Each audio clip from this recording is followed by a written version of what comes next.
Salam sejahtera untuk kita semua. Semoga semua sehat-sehat. Hari ini kita sesi ketiga ya, pembelajaran jarak jauh. Materinya agak paling berat menurut saya sih dari apa ya nih kok bunyi-bunyi notifikasi.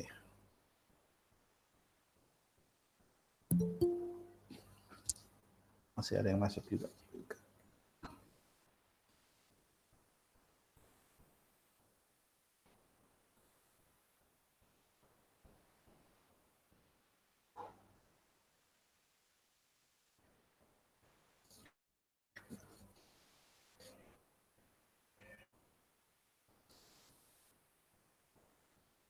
Ya, oke. Sebelumnya ngingetin dulu, masih ada yang belum submit atau mungkin salah submit, saya nggak tahu. Ada satu yang resume yang minggu lalu belum submit. Mohon dicek aja di masing-masing Google Classroom-nya ya. Siapa tahu nyantol atau belum kesen gitu.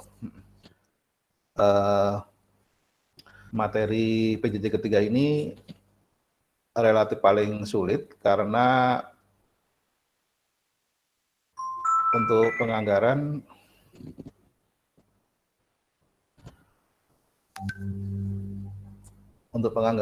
materinya paling banyak, aplikasinya juga benernya dari banyak aplikasi digabung jadi satu di Sakti gitu.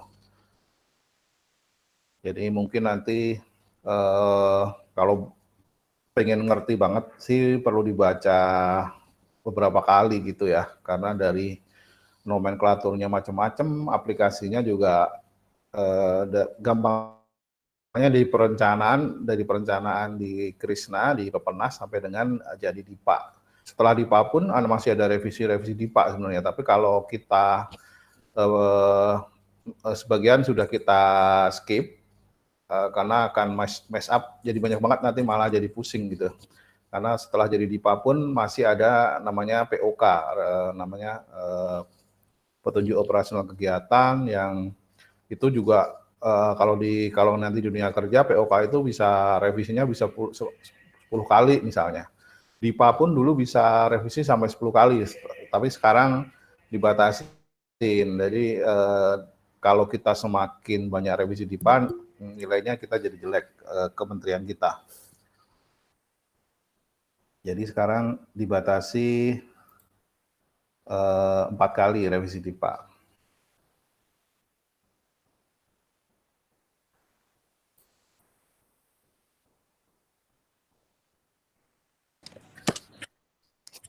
Oke, kita kayaknya udah gabung semua.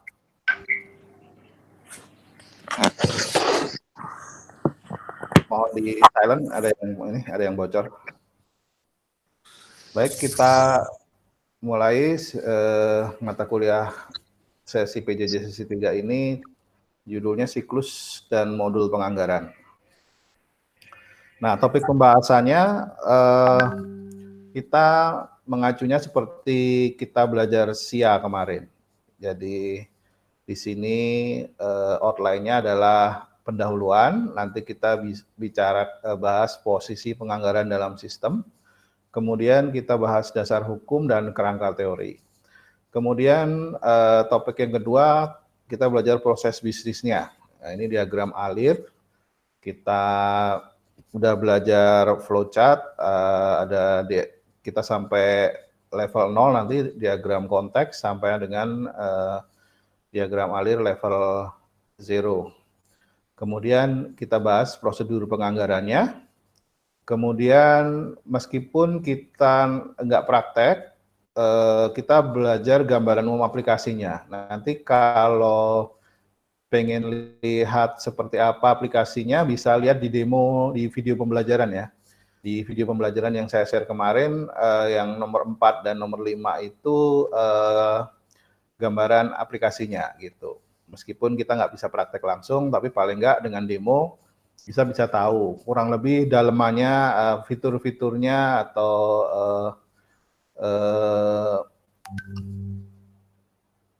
isi dari menu-menu Menu-menunya ada di demo tersebut. Nah, di gambaran umum aplikasi nanti kita belajar sekilas deskripsi umum, kemudian input proses output, kemudian keterkaitan dengan modul atau aplikasi lain. Nah, yang terakhir seperti biasa kita dulu belajar SIA, ada risiko dan controlling atau pengendaliannya. Nah, ini kurang lebih topik pembahasan yang mulai bab minggu ini sampai dengan minggu seterusnya. Bahas setiap modul kurang lebih pembahasannya seperti ini. Nah, metode PJJ kita agak modif sedikit dibandingkan yang disampaikan Pak dosen koordinator, Pak Suprayitno. Kalau di sana ada detail dalam 2,5 jam itu ada membaca slide, kemudian ada menonton video gitu. Nah, itu saya karena waktunya agak mepet, saya dulu bisa lihat kurang lebih gambaran mata kuliah besok. Begitu juga dengan bahan PowerPoint-nya, presentasinya saya share dulu sehari sebelumnya, jadi malamnya bisa baca-baca dulu. Jadi waktunya lebih efisien. Tapi jadi pembagiannya dari minggu ini sampai dengan pertemuan terakhir, kemungkinan kurang lebihnya di awal sejam sampai 1,5 jam lah paling lama saya presentasi terkait topik mata kuliah, kemudian 30 menit berikutnya presentasi kelompok dan tanya jawab, kurang lebih 30 menit terkait topik-topik khusus. Jadi biar nggak bosan ada topik tematiknya. Jadi terkait dengan bab mata kuliah tapi dia lebih tematik. Nah, kemudian sisa 30 menit sampai 45 menit nanti lihat situasi terakhir kita lakukan review test biar kita nyantol-nyantol dikit, oh yang dibahas tuh ini soalnya seperti ini gitu. Nah, itu kurang lebih skenario pembelajaran kita dari mulai minggu ini sampai dengan minggu nanti terakhir sebelum ujian akhir semester. Nah, berikutnya kita bahas pendahuluan. Ini posisi penganggaran dalam sistem akuntansi pemerintah.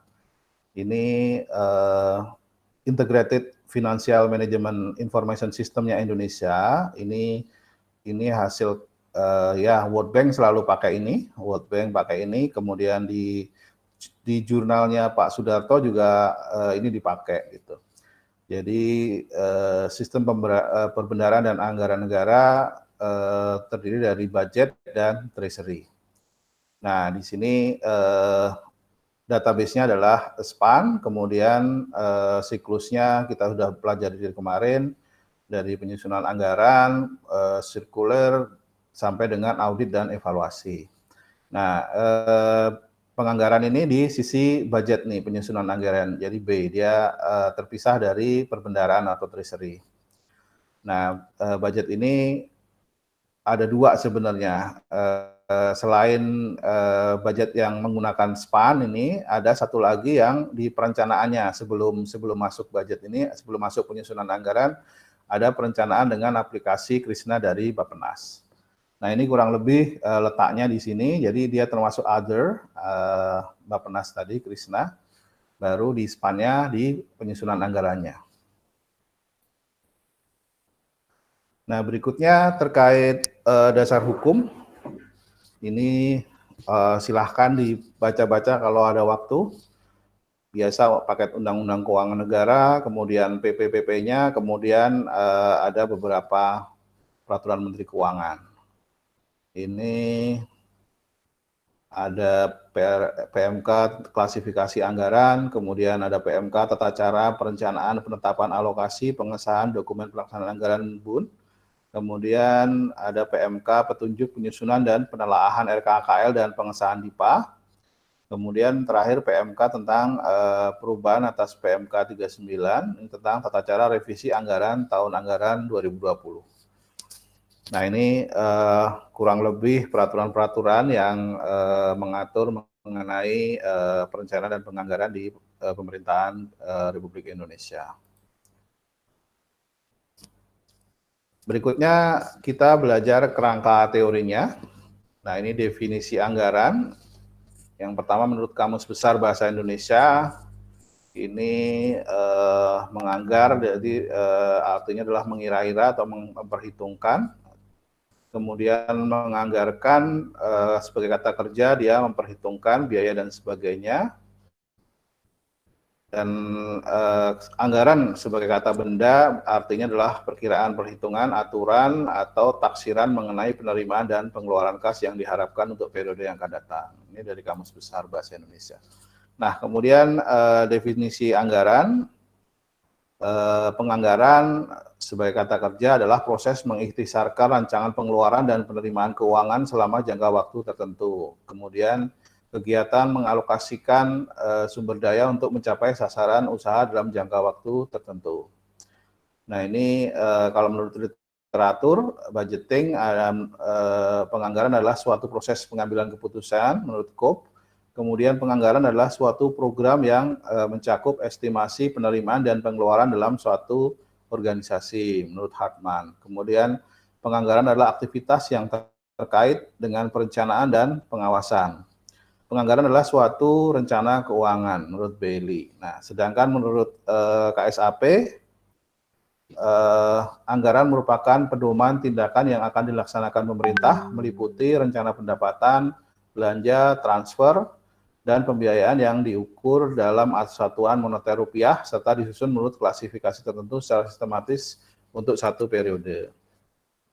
Nah, mungkin tambahan dari saya, jadi anggaran ini untuk pemerintah sangat beda jauh ya dengan di swasta. Di swasta ada budgeting juga, cuman dia misalnya satu departemen dikasih budget misalnya 100 juta, nah itu sudah bebas, departemen itu mau belanja apa aja sudah dibebaskan, yang penting maksimal budgetnya dia setahun misalnya 100 juta gitu. Nah, kalau di pemerintahan bedanya, budget itu benar-benar dikunci sampai dengan belanjanya untuk apa. Misalnya sudah dianggarkan untuk belanja misalnya untuk pembelian kendaraan dinas. Nah, itu berarti harus untuk kendaraan dinas. Dia belikan misalnya jadi laptop misalnya dengan harga yang sama sebanyak itu karena ternyata butuhnya itu. Nah, itu nggak bisa. Kalau di pemerintahan dikunci sampai dengan benar-benar kegiatannya apa. Beda dengan di swasta. Kalau di swasta budget satu departemen ya terserah departemen itu nanti untuk membelanjakannya. Misalnya di marketing dia bisanya pokoknya dikasih budget 100 juta untuk menservis klien misalnya. Dia terserah dia buat apa gitu. Nemeni makan minum di kafe dan lain-lain itu boleh kalau di swasta. Nah, kalau di pemerintah dia rigid, harus sesuai dengan peruntukannya. Nah, itu bedanya budget di pemerintah dan di swasta. Nah, berikutnya konsep anggaran. Ini pasal 23 Undang-Undang Dasar 45. APBN sebagai wujud dari pengelolaan keuangan negara ditetapkan setiap tahun dengan undang-undang dan dilaksanakan secara terbuka dan bertanggung jawab untuk sebesar-besarnya kemakmuran rakyat. Rancangan Undang-Undang APBN diajukan oleh Presiden untuk dibahas bersama DPR dengan memperhatikan pertimbangan DPD. Kemudian apabila DPR tidak menyetujui rancangan APBN yang diusulkan Presiden, pemerintah menjalankan APBN tahun yang lalu. Nah, ini ketentuan-ketentuan dalam Undang-Undang Dasar 45. Jadi intinya APBN dibahas dengan DPR dengan mempertimbangkan masukan dari DPD.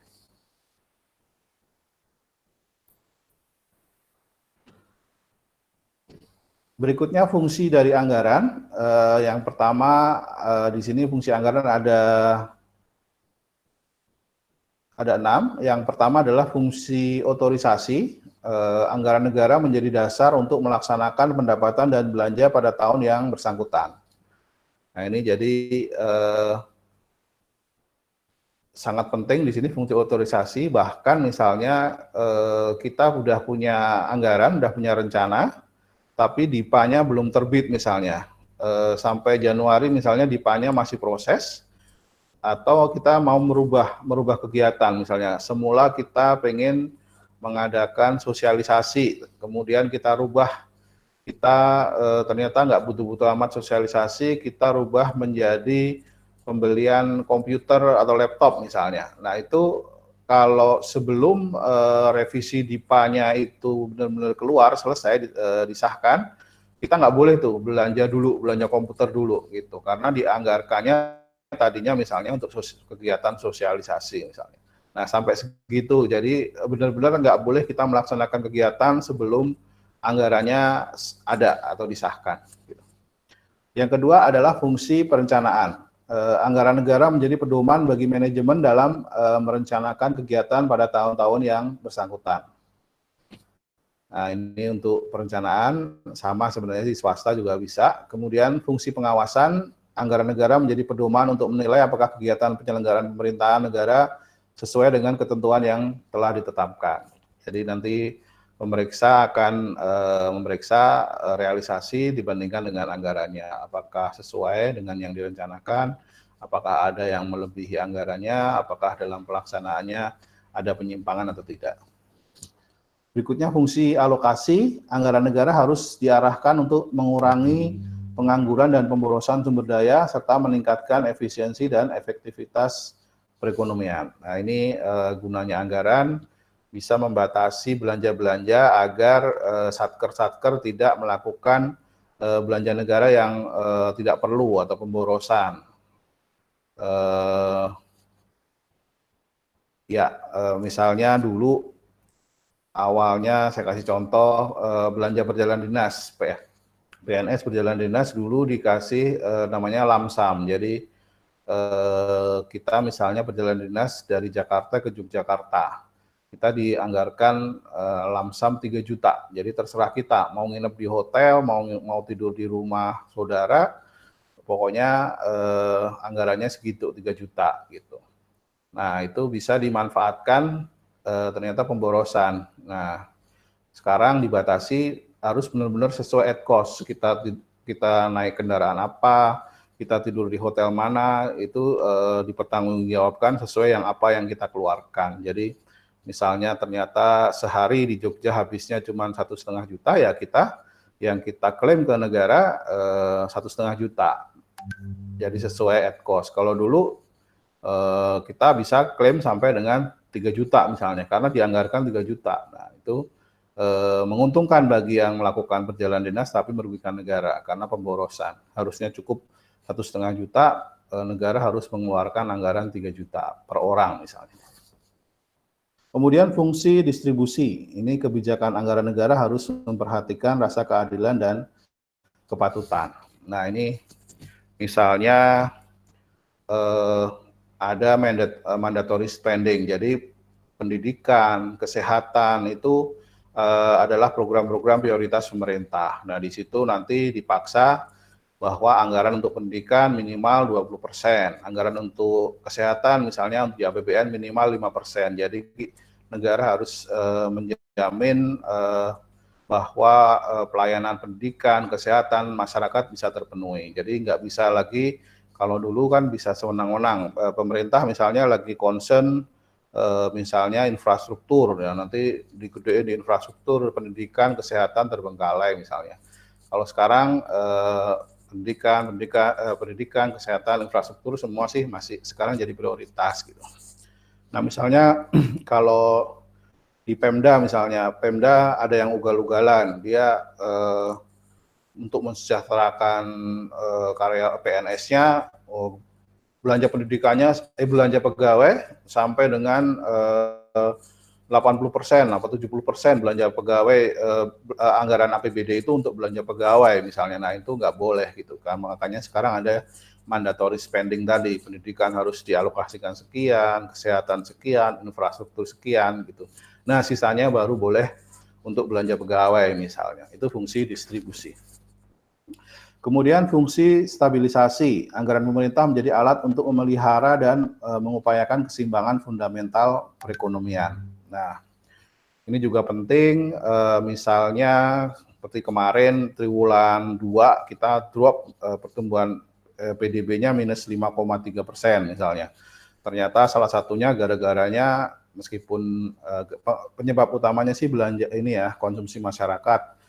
dia drop 5%. Nah, tapi pertama kali dalam sejarah juga triwulan 2 itu belanja pemerintah turun gitu, minus gitu. Nah, itu nggak boleh, harusnya di saat semua drop, fungsi stabilisasi fiskal dari APBN, APBD itu harus menggenjot. Jadi harusnya belanja pemerintah positif gitu. Jadi agak menolong turunnya PDB dari misalnya konsumsi masyarakat lagi turun jauh. Ya, makanya mulai triwulan 3, triwulan 4 semua Pemda kemudian pemerintah pusat digejot untuk melakukan realisasi anggaran. Ini fungsi stabilisasi perekonomian misalnya.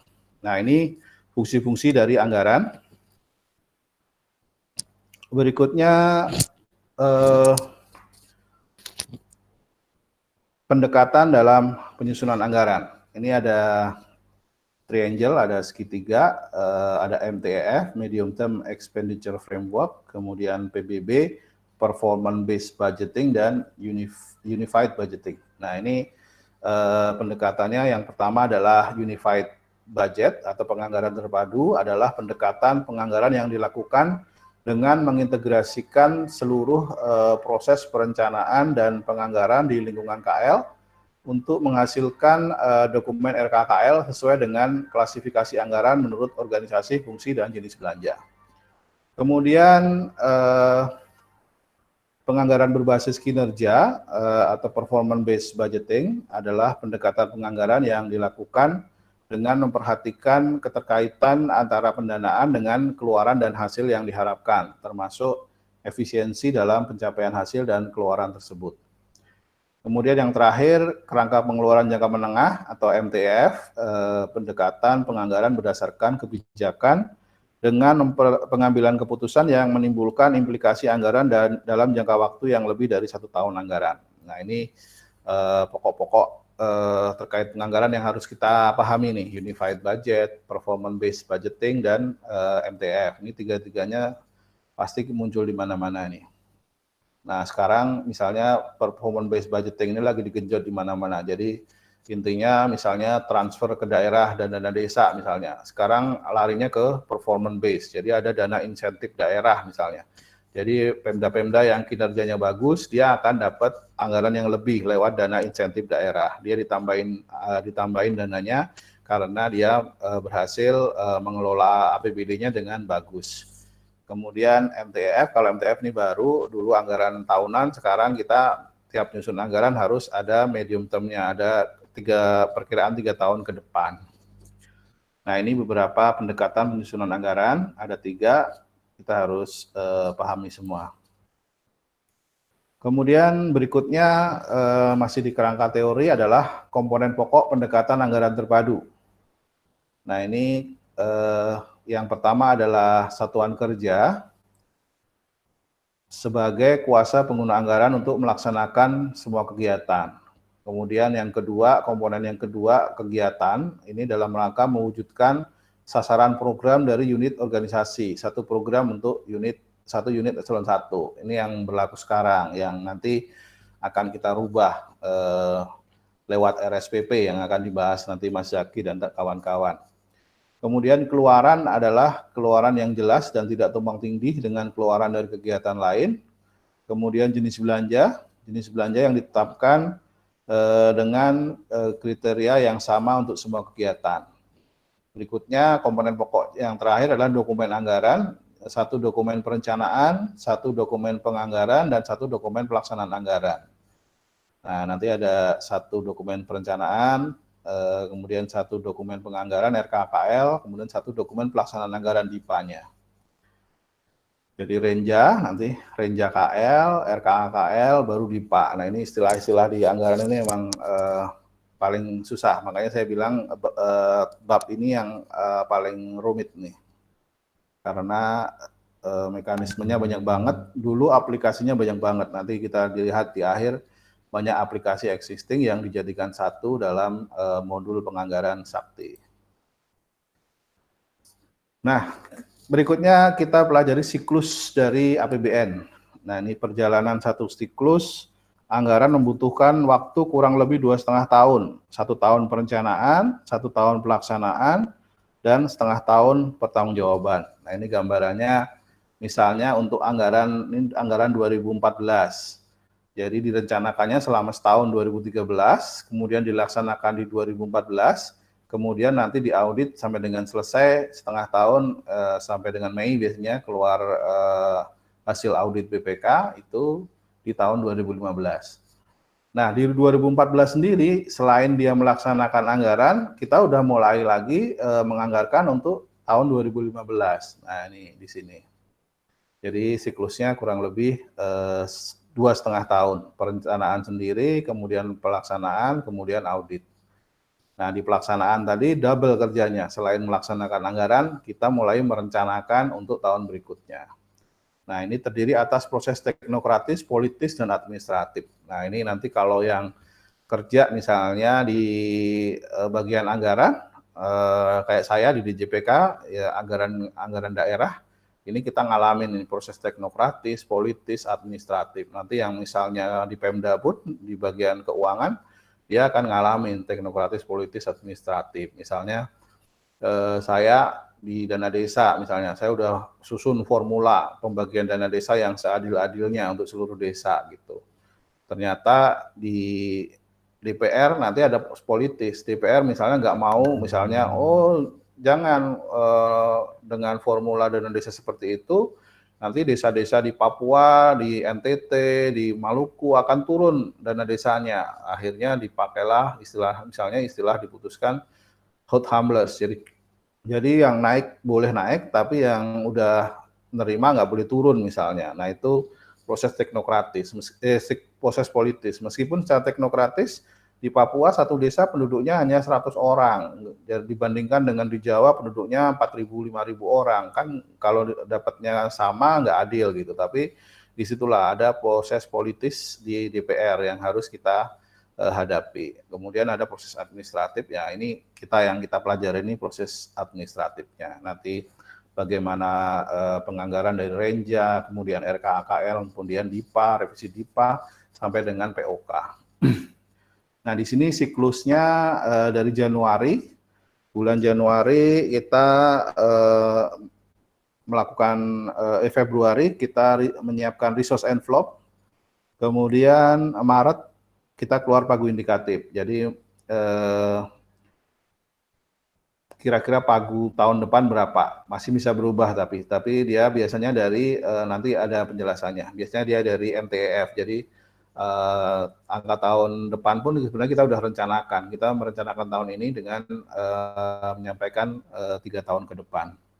Kemudian bulan Mei ini di BKF, Badan Kebijakan Fiskal menyiapkan kebijakan ekonomi makro dan PPKF, KEM PPKF. Kemudian di bulan Juni baru keluar pagu anggaran. Kemudian di bulan Juli ini LKPP, kalau ini pemeriksaan yang tahun sebelumnya, kemudian dilakukan nota keuangan dan RAPBN, RUAPBN. Nah, kemudian bulan Agustus dibacakan oleh Presiden nota keuangan dan RAPBN atau RUAPBN. Kemudian di September di pembahasan dengan DPR, pembahasan panja tingkat 1, panja tingkat 2, pembahasan dengan badan anggaran, sampai dengan dibahas di istilahnya apa yang terakhir itu yang seluruh paripurna, terakhir di paripurna untuk diketok menjadi undang-undang APBN.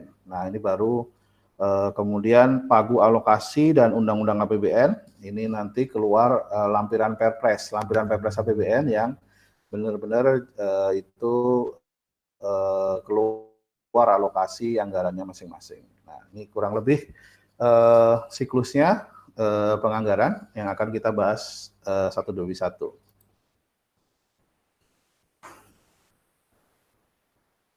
Nah, berikutnya struktur dari RKAKL. Nah, kita mulai masuk ke pembahasan RKKL. Ini struktur data RKKL mencakup pertama Satker, kemudian program, kegiatan, output, sub-output, komponen, subkomponen, akun, dan detail. Nah, ini Satker, nanti ada nama Satker. Program ini arahnya ke outcome. Nah, ini kalau yang RSPP nanti program diganti dengan outcome. ini udah mulai jalan nih 2021. Ini merupakan indikator kinerja utama. Kemudian kegiatan adalah indikator kinerja kegiatan. Kemudian di bawahnya outcome adalah output dan sub-output. Nah, untuk mencapai output dan sub-output ini ada komponen. Nah, komponen sendiri dibagi subkomponen, kemudian akun dan detail. Ini proses untuk mencapai output. Ini kurang lebih struktur dari RKKL. Nah, kita bahas satu-satu. Pertama, Satker. Nih, Satker adalah unit yang bertanggung jawab terhadap pelaksanaan kegiatan untuk mencapai keluaran atau output kegiatan. Ini contohnya Kejaksaan Tinggi DI Yogyakarta, kode Satkernya 00566555 misalnya. Kemudian Satker Kejaksaan Tinggi Wonosari, kodenya 005662. Kemudian Satker PKN STAN misalnya, kode Satkernya 477198. Nah, di bawah Satker ada program. Ini program ini seperti outcome lah ya. Penjabaran dari kegiatan sesuai dengan visi misi kementerian lembaga yang rumusannya mencerminkan sasaran strategis dari KL dan melekat pada tugas dan fungsi unit eselon 1. Nah, ini program ini unit eselon 1. Contohnya program pengawasan dan peningkatan akuntabilitas aparatur kejaksaan merupakan penjabaran tugas fungsi dari Jaksa Agung Muda bidang pengawasan. Nah, ini per eselon 1 dia. Kemudian program penanganan dan penyelesaian perkara pidana umum merupakan penjabaran tugas fungsi dari Jaksa Agung Muda bidang tindak pidana hukum. Nah, ini sama, masih levelnya eselon 1. Kemudian kegiatan merupakan sekumpulan tindakan pengerahan sumber daya baik berupa SDM, barang, modal, dana atau kombinasi dari berbagai sumber daya sehingga masukan atau input untuk menghasilkan keluaran atau output dalam bentuk barang jasa. Kegiatan merupakan penjabaran dari program yang rumusannya mencerminkan tugas fungsi unit eselon 2. Nah, ini jadi kalau kegiatan ke unit eselon 2-nya. Contohnya adalah kegiatan pembinaan pengelolaan keuangan dan PNBP Kejaksaan RI merupakan penjabaran tugas fungsi dari Biro Keuangan Kejaksaan. Nah, Biro Keuangan Kejaksaan eselon 2 di bawah misalnya tadi eselon 1-nya Jaksa Agung Muda bidang pengawasan misalnya. Nah, ini di bawahnya untuk eselon 2 namanya kegiatan, untuk eselon 1 program. Berikutnya adalah struktur berikutnya keluaran atau output. Ini merupakan keluaran akhir dari suatu kegiatan yang bersifat spesifik dan terukur yang berupa barang atau jasa dan diarahkan untuk mendukung pencapaian outcome dari suatu program. Nah, untuk mencapai outcome diperlukan output. Informasi yang terkandung dalam output berupa 3 hal, jenis barang jasa, volume dan barang jasa yang dihasilkan, dan satuan ukur dari barang jasa dimaksud. Ya, jadi sumber daya yang kita keluarkan menghasilkan outputnya apa, bisa jarak, barang jasa, kemudian volumenya, kemudian ada juga satuan pengukurannya. Berikutnya struktur bawahnya adalah sub output. Setelah output ada sub output,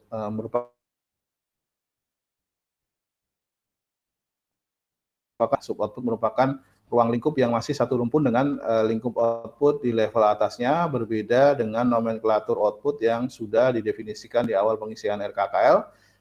Nomenklatur output dibuat sendiri oleh Satker sesuai kebutuhan. Jadi bagian dari output ini di RKKL awal tidak ada, tapi diisi oleh Satker sendiri sesuai dengan kebutuhan.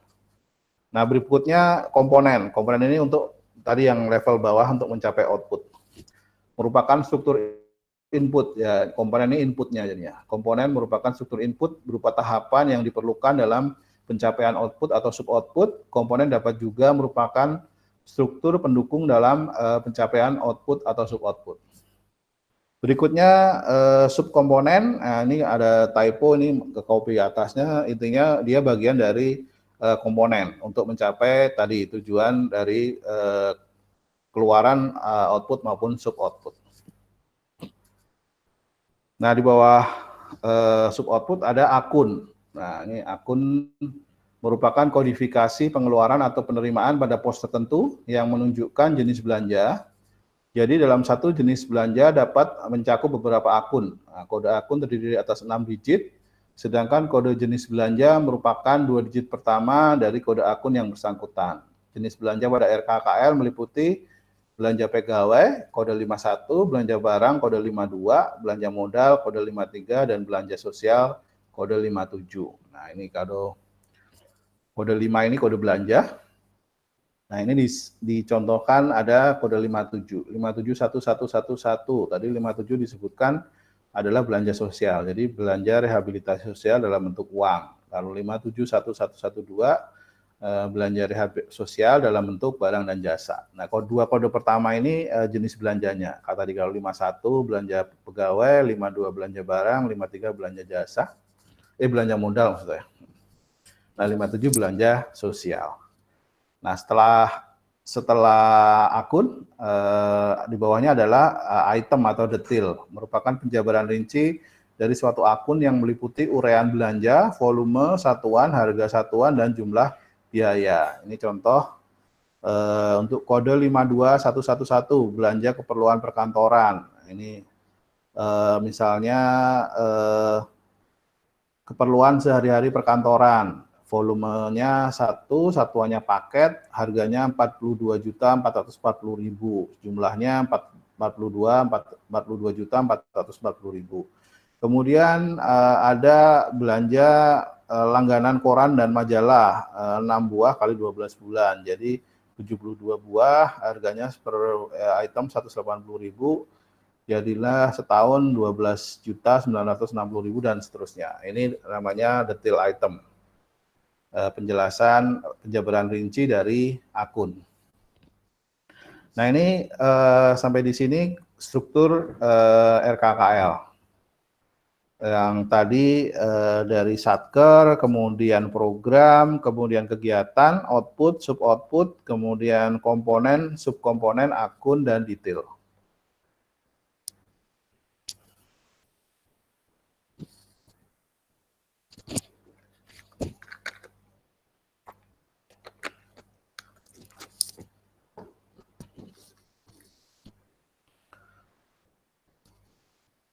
Berikutnya masih kerangka teori jenis pagu pada penyusunan anggaran. Nah, ini tadi di awal udah kita singgung siklusnya. Jadi ada pagu indikatif, ini bulan Maret.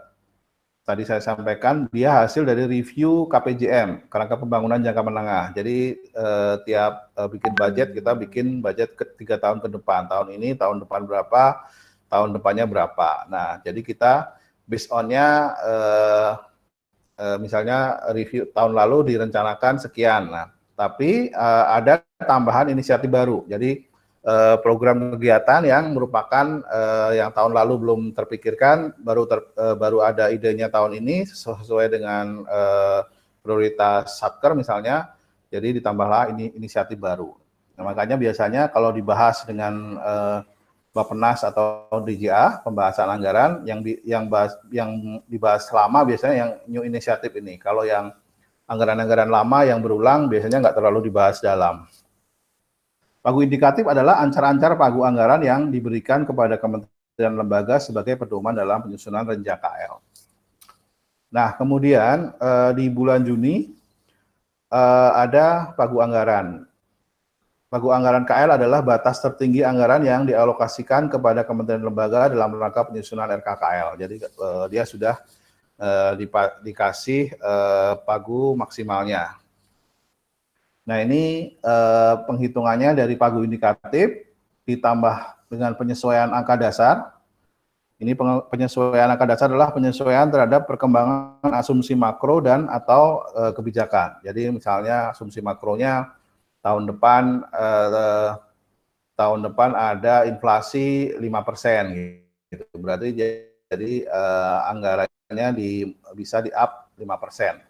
Ditambah dengan inisiatif baru tadi yang program kegiatan yang baru di tahun ini. Kemudian setelah ketok dengan DPR, kemudian ditetapkan dalam Undang-Undang APBN dan lampiran Perpres, namanya adalah alokasi anggaran namanya. Sudah jadi benar-benar alokasi anggaran di bulan Oktober. Alokasi anggaran KL adalah batas tertinggi anggaran pengeluaran yang dialokasikan kepada KL berdasarkan hasil pembahasan RAPBN yang dituangkan dalam berita acara hasil kesepakatan pembahasan rancangan APBN dan pemerintah dan DPR. Nah, ini berdasarkan kesepakatan panja disusunlah undang-undang APBN. Kemudian angka detailnya ada di lampiran Perpres APBN. Nah, ini ngitungnya dari pagu anggaran tadi yang di bulan Juni ditambah penyesuaian tadi kalau ada asumsi makro yang berubah, misalnya inflasi ternyata di kemungkinan 3%, jadi bisa jadi diturunkan. Kemudian kalau ada tadi inisiatif baru. Nah, ini jenis pagu pada penyusunan anggaran. Nah, berikutnya diagram alir proses bisnisnya. Ini level konteks seperti kita belajar SIA kemarin, level konteks kita bahas stakeholder yang terkait dengan siklus penganggaran. Yang pertama pasti kementerian lembaga sebagai bagian anggaran masing-masing, misalnya Kemenkyu BA15, Kemenkyu ada 2 di sini, sebagai BUN dan sebagai KL ya. Kita contoh Kementerian Keuangan sebagai KL BA15. Dia terkait siklus penganggaran, dia akan menyampaikan renja KL dulu awalnya, kemudian usulan RKKL, kemudian menyampaikan konsep DIPA, dan dia dapat DIPA sebagai alokasi anggaran, sebagai pelaksanaan anggaran juga. Kemudian Presiden ini menyampaikan alokasi anggaran. Kemudian DPR RI dia menerima RKKL, usulan dari Kementerian Lembaga, kemudian dibahas, kemudian menjadi Undang-Undang APBN. Kemudian Bappenas, dia masih di awal sekali di perencanaan, dia terkait dengan penyampaian RKP. Kemudian Kemenkyu terlibat juga terkait penyampaian RKP, RKKL, kemudian pagu anggaran, kemudian bahas RUU APBN juga, kemudian menyampaikan DIPA juga. Nah, ini kurang lebih diagram level konteks dan stakeholder yang terkait dengan siklus penganggaran. Nah, detailnya kurang lebih seperti ini. Ini level 0-nya bisa dipelajari nanti alurnya satu-satu.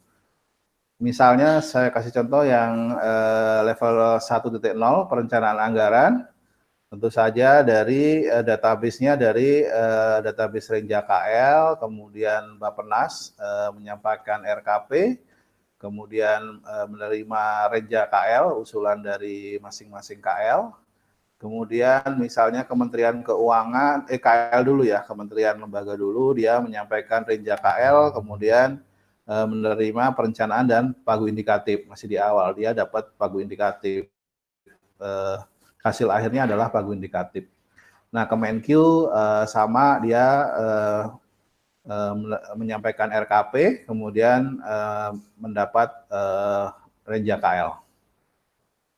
Nah, kurang lebih begitu seterusnya, bisa di 2.0 adalah penyusunan anggaran dan 3.0 penyusunan dokumen pelaksanaan anggaran. Bisa dipelajari diagram alirnya.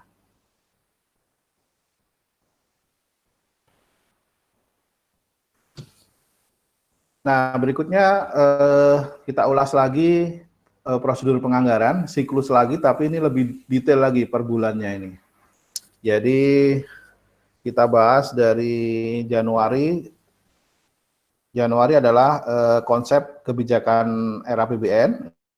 Ini arah kebijakan dan prioritas pembangunan nasional. Kemudian Februari tadi kita bahas penyusunan KM PPKF dan resource envelope. Kemudian Maret udah muncul pagu indikatif setelah dilakukan review baseline KL dan indikasi transfer ke daerah. Kemudian juga dilakukan sinkronisasi program prioritas. Di April ini trilateral meeting, sinkronisasi program dan anggaran. Ini trilateral meeting masing-masing KL dibahas bersama dengan DJA dan Bappenas. Kemudian bulan Mei pembicaraan pendahuluan ini terkait pembahasan di DPR, pembicaraan pendahuluan mengenai KEM PPKF, kebijakan makro dan PPKF dan prioritas anggaran.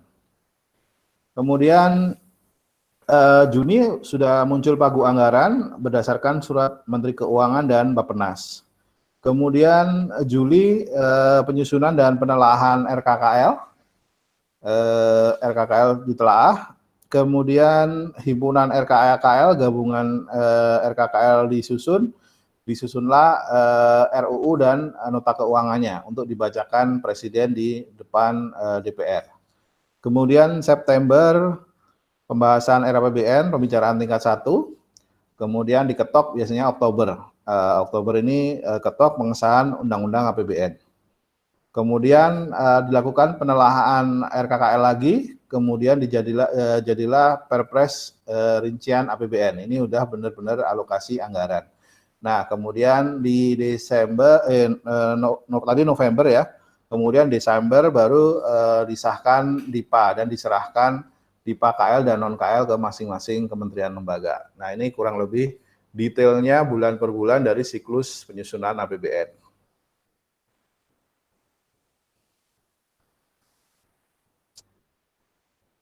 Berikutnya prosedur penganggaran, ini pengembangan sistem informasi dilakukan secara bertahap sesuai dengan hasil identifikasi kebutuhan dan kesiapan proses bisnis. Nah ini tadi siklusnya, kemudian di masing-masing siklus ini sampai dengan Maret kita menggunakan modul KPJM atau MTF, kerangka pembangunan jangka menengah, kemudian di bulan April sampai Mei ini terkait trilateral meeting terkait perencanaan, ini menggunakan aplikasi e-planning atau Krisna. Kemudian dari bulan Juni sampai dengan November ini pembahasan dan penelaahan RKKL kita menggunakan aplikasi RKKL di aplikasi Sakti. Kemudian setelahnya di DIPA kita menggunakan CW Span atau Span-nya sendiri, custom web Span atau sekaligus aplikasi Span. Ini untuk pelaksanaan anggarannya. Nah, ini kurang lebih aplikasi-aplikasi yang kita gunakan dalam prosedur penganggaran. Ada banyak aplikasi memang. Nah, pengembangan sistem informasi dilakukan secara bertahap sesuai dengan hasil identifikasi kebutuhan dan kesiapan dari proses bisnis sendiri. Nah, ini yang biru ada SPAN yang di sini, kemudian yang biru tua ini 1 DJA atau RKKL Sakti, kemudian yang kuning adalah Krisna dari Bappenas.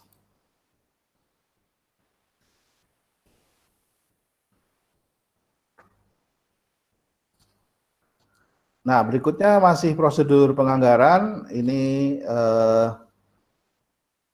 kita detailkan, termasuk PIC-nya siapa. Yang pertama adalah arah kebijakan dan prioritas pembangunan nasional. Ini penyusunan RKP dan KL menyusun Renja KL.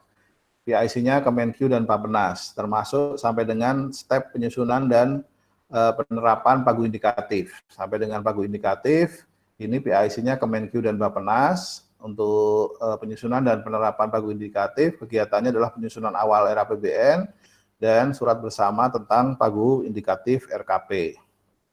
Kemudian step berikutnya adalah penetapan, proses berikutnya adalah penetapan RKP. Ini PIC-nya 3 trilateral meeting, Kemenq, Bappenas dan Kemenq, Bappenas dan DPR RI. Ini hasil pembahasan di DPR menjadi masukan untuk penyusunan APBN. Kemudian pembahasan KEM dan PPKF serta RKP di Badan Anggaran Perpres RPP. Kemudian KL menyusun Renja KL dan dikaji oleh DPR. Jadi masing-masing KL nanti akan menyampaikan ke komisinya masing-masing. Kemudian step proses berikutnya adalah penetapan pagu anggaran. Ini ada di PIC-nya adalah Kemenq dan Bappenas. Ini sudah ditetapkan pagu anggaran, penyesuaian dan penyusunan RKL oleh KL, kemudian dilakukan penelaahan RKKL oleh Kemenq dan Bappenas. Setelah penetapan pagu tadi, penyampaian RU dan nota keuangan ini Agustus, Kemenq dan DPR RI, pembahasan RAPBN di DPR sampai dengan Oktober, KL dengan Banggar dan komisi terkait di DPR. Kemudian proses berikutnya adalah penetapan RUU APBN di DPR. Ini Kemenq, DPR dan KL penyampaian pagu alokasi anggaran, penyusunan Perpres rincian APBN, Kementerian Lembaga, penyesuaian dan penyusunan RKKL. Tadi kalau ada perubahan kebijakan makro atau asumsi makro, kemudian KL menyusun renja KL dan dikaji oleh DPR. Proses berikutnya penetapan Perpres rincian APBN, ini Kemenq, isinya Kemenq, tadi setelah disahkan berarti kemudian menjadi Perpres rincian APBN.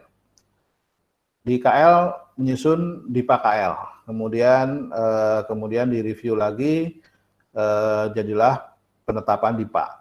Isinya Kemenq dan KL. Ini nanti ada seremoni penyerahan DIPA KL oleh Presiden di sekitar November biasanya, November Desember lah penetapan DIPA.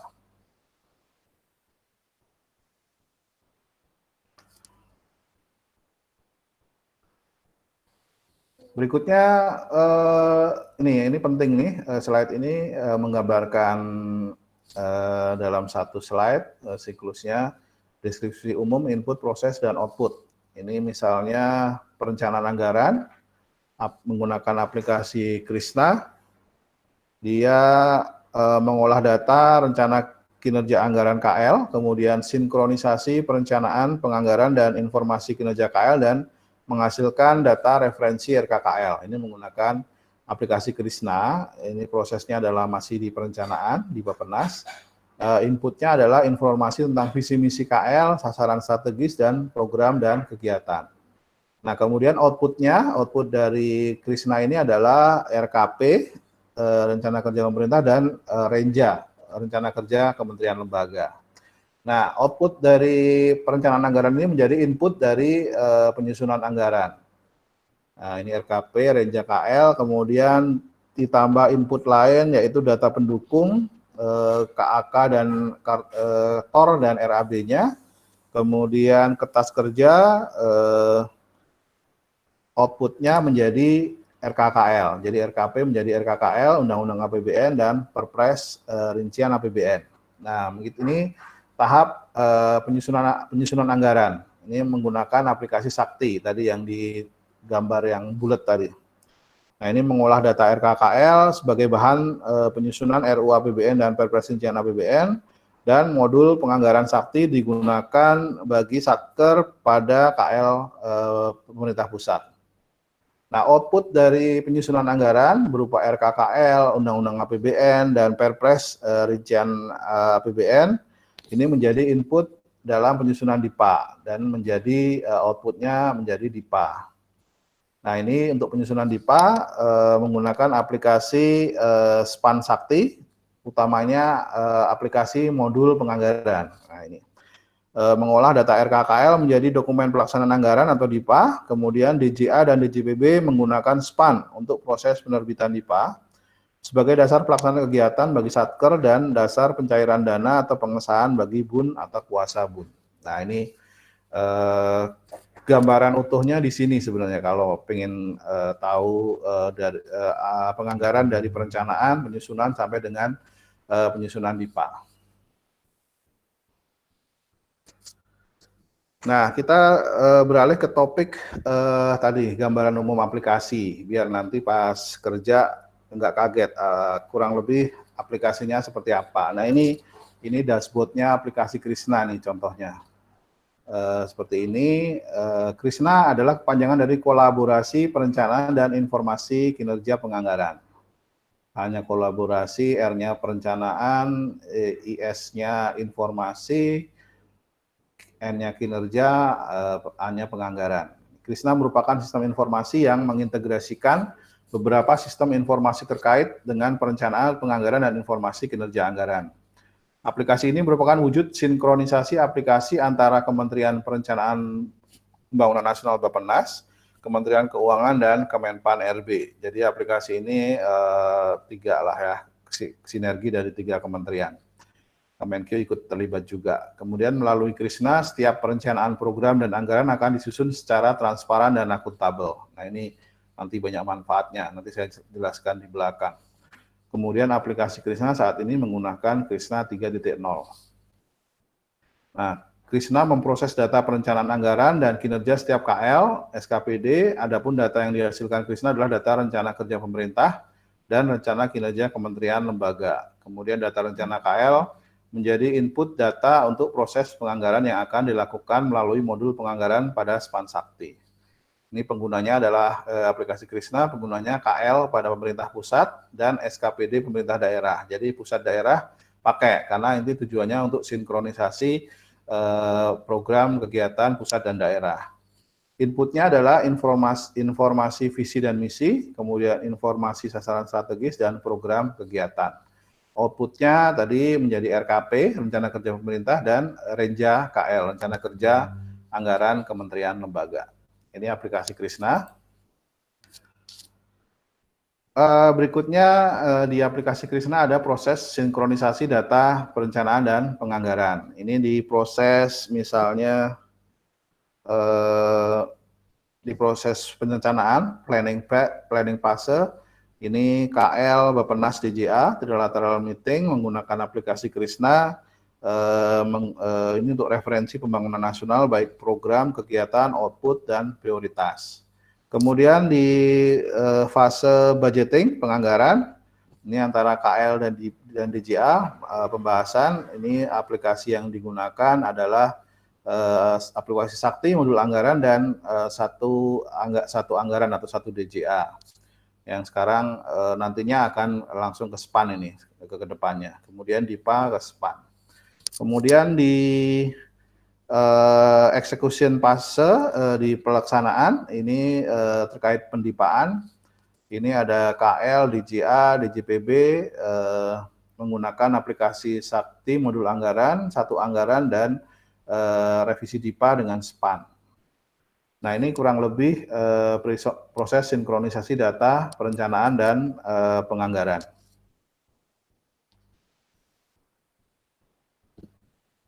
Kemudian hasil sinkronisasi data perencanaan dan penganggaran.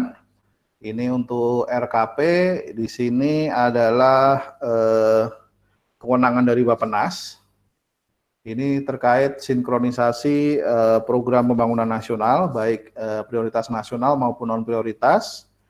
Kemudian PP, KP, sasaran dan indikator, dan proyek prioritas. Kemudian proyek kementerian lembaga.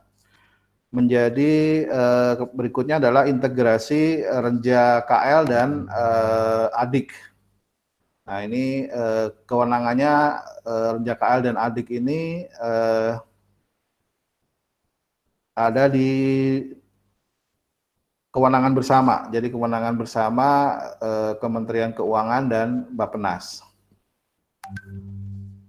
Ini terkait KL, unit program, kegiatan, output prioritas, dan output non-prioritas. Kemudian kalau soal sudah sampai sub-output dan komponen, menjadi kewenangan Kementerian Keuangan. Termasuk saat menjadi penelahan RKKL, ini terkait unit, program, kegiatan, output, sub-output, dan komponen, ini kewenangan DJA, kewenangan Kementerian Keuangan, untuk melakukan penelaahan pertama terkait Renja KL, kemudian di yang biru ini RKKL.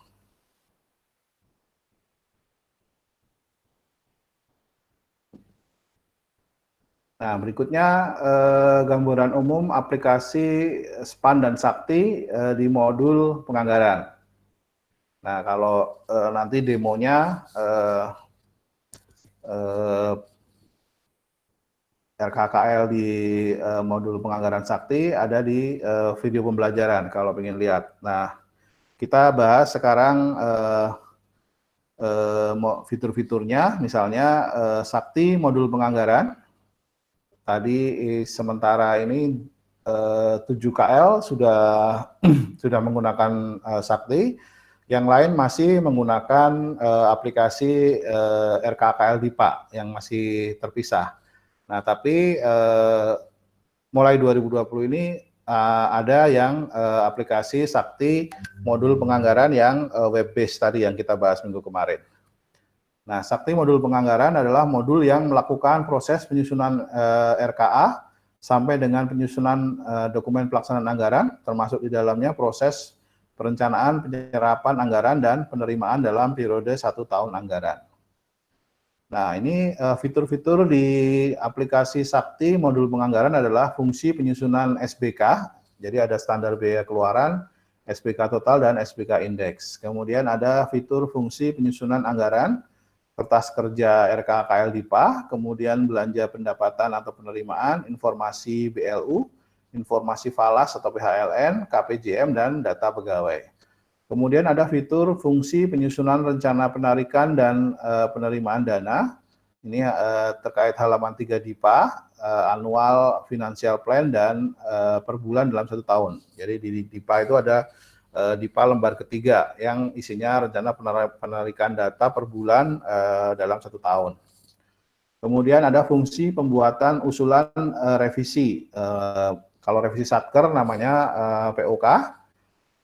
Panduan operasional kegiatan. Kemudian kalau di revisi DIPA ini harus persetujuan dari Kanwil. Kalau revisi POK hanya persetujuan KPA.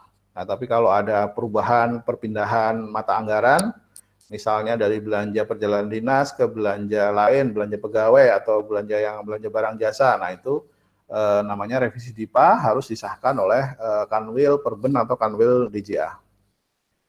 Nah, itu fitur-fiturnya. Kemudian tadi kita sampaikan modul penganggaran saat ini sudah menggunakan web base. Keunggulan dari aplikasi Sakti web base adalah pertama ada pembagian role operator dan approver. Jadi ada operator, ada approver, ada role masing-masing, kewenangan masing-masing. Kemudian dia menggunakan single database, masing-masing fitur di aplikasi-aplikasi existing dikumpulkan jadi satu. Fiturnya lengkap. Kemudian pengiriman data usulan revisi otomatis. Jadi kalau ada usulan revisi, kalau dulu harus cetak, kemudian harus kita datang revisi DIPA ke Kanwil DJA atau Kanwil Perben. Sekarang sudah otomatis by aplikasi. Kemudian terdapat log transaksi, kemudian logging pagu. Jadi kalau ada yang melebihi pagu, dia langsung akan ditolak, langsung merah, misalnya tanda merah. Realisasi Anda melebihi pagu misalnya. Kemudian alur keuangan yang streamline dari penganggaran, pelaksanaan hingga pelaporan. Nah, itu keunggulan aplikasi Sakti Web dan fitur-fitur dari modul penganggaran di aplikasi Sakti. Nah, ini masih gambaran umum aplikasinya di aplikasi Sakti. Ini gambaran ada username, password, dan kita milih tahun berapa yang mau kita buka RKKL-nya. Kemudian tadi ada pembagian role antara operator dan approver. Nah, ini operator, ini staff bagian penganggaran. Dia punya kewenangan membuat RKA Satker, kemudian bisa mencetak RKKL, mencetak lampiran RKKL, mencetak laporan-laporan, mengirim ADK DIPA revisi, merekam data POK, kemudian rencana penarikan dana bulanan, kemudian merestor dan merekam data pegawai, mencetak konsep DIPA, merekam usulan SBK, kemudian mengakses data referensi dan lain-lain. Nah, ini kewenangan dari operator. Kemudian kewenangan dari approver atau KPA, ini kepala kantor, dia bisa melakukan persetujuan data RKA Satker. Jadi kalau ada perubahan POK dan lain-lain, persetujuannya di KPA Satker. Kemudian persetujuan data rencana penarikan dana. Ini lembar terkait halaman 3 DIPA tadi. Kemudian persetujuan data rencana penarikan pendapatan atau penerimaan. Nah, ini kalau ada perubahan-perubahan rencana belanja, Yang tidak berpindah akunnya, dia bisa cukup persetujuan KPA Satker.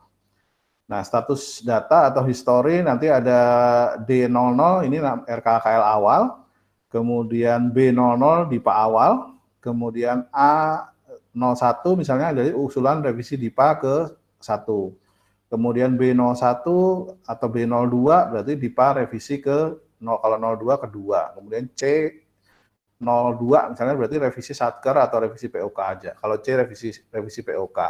B revisi DIPA, kemudian kalau A revisi A usulan, kalau B udah DIPA revisi. Nah, ini alur usulan alur penyusunan anggaran dari Satker, ini usulan RKKL di awal, kodenya D00 di aplikasinya, nanti kemudian unit eselon 1 D00 RKKL ke DJA. Kodenya adalah D00 DIPA awal. Kemudian kalau ada revisi DIPA, kalau sudah ditetapkan, kemudian Satker ingin melakukan revisi DIPA, Satker menginput A01 misalnya usulan revisi DIPA ke 1 ke Kanwil DJA. Nanti di Kanwil DJA dia akan melakukan upload ADK revisi.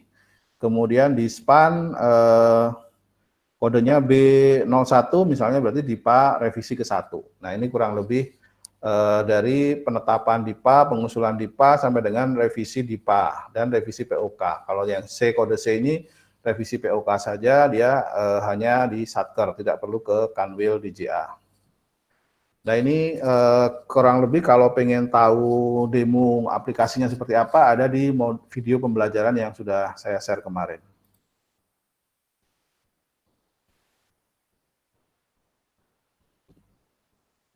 Nah, berikutnya adalah deskripsi umum, input, proses, dan output. Nah, ini input, proses, outputnya. Tadi inputnya adalah di perencanaan anggaran, lewat aplikasi Krisna tadi adalah inputnya yang pertama adalah RKP, Rencana Kerja Pemerintah. RKP adalah dokumen perencanaan nasional periode 1 tahun yang merupakan penjabaran dari RPJM nasional, memuat rancangan kerangka ekonomi makro yang termasuk di dalamnya arah kebijakan fiskal dan moneter, prioritas pembangunan, rencana kerja dan pendanaannya, baik yang dilaksanakan langsung oleh pemerintah maupun yang ditempuh dengan mendorong partisipasi masyarakat. Kemudian berikutnya Renja KL, ini rencana kerja Kementerian Lembaga, merupakan dokumen perencanaan KL, Kementerian Lembaga yang disusun dengan berpedoman pada Renstra KL dan mengacu pada prioritas pembangunan nasional dan pagu indikatif serta memuat kebijakan, program, kegiatan pembangunan baik yang dilaksanakan langsung oleh pemerintah maupun yang ditempuh dengan mendorong partisipasi masyarakat. Nah, ini RKP dan Renja KL. Ini contoh dari rancangan isu strategis per bidang RKP. Ini ada bidang pembangunan sosial budaya, bidang pembangunan ekonomi, seterusnya sampai bidang pembangunan wilayah dan tata ruang misalnya. Ini contoh dari dokumen RKP. Kemudian berikutnya dokumen Renja KL, ini tadi isinya kebijakan, program, kegiatan pembangunan. Ada di ini contohnya adalah Renja KL. Ini ada kementerian berapa, visi misinya apa, kemudian prioritas nasional, sasaran, dan program dan pendanaannya. Nah, Renja KL tadi nanti dilengkapi dengan KAK atau kerangka acuan kerja. Kalau yang kita kenal yang istilah bahasa Inggrisnya TOR, Term of Reference. Ini adalah dokumen yang memberikan gambaran umum dan penjelasan mengenai output yang akan dicapai sesuai dengan tugas fungsi untuk eselon 1 yang memuat latar belakang, penerima manfaat, strategi pencapaian, waktu pencapaian, dan biaya yang diperlukan. Jadi kalau kita mengusulkan anggaran, kita bikin KAK dulu atau TOR dulu. Kita mau ngapain sih untuk mencapai output apa, kita butuh anggaran berapa, dan seterusnya. Nah, itu kita tulis dalam KAK. Nih, KAK mengacu ke satu output, di mana output tersebut bisa dilaksanakan oleh beberapa satker, dibuat oleh unit eselon 1. Nah, berikutnya KAK tadi dilengkapi dengan RAB-nya, rincian anggaran biaya, merupakan dokumen pendukung TOR atau KAK yang menjelaskan besaran total biaya tiap komponen yang merupakan tahapan pencapaian output kegiatan. Nah, KAK tadi dilengkapi dengan RAB-nya, rincian anggaran biaya, tapi dia sampai level komponen. Nah, RAB menjelaskan KAK secara lebih lanjut hingga level tahapan atau komponen dibuat oleh unit eselon 1. Nah, yang paling detail adalah kertas kerja. Kertas kerja merupakan rincian belanja output sampai detail biaya, strukturnya meliputi satker, program, kegiatan, output, sub-output, komponen, subkomponen, akun, dan detail biaya. Jadi yang kertas kerjanya yang paling lengkap sampai dengan akun dan detail biaya. Ya, ini dibuat oleh, kalau ini dibuat Satker, ini dibuat eselon 1, KAK juga eselon 1.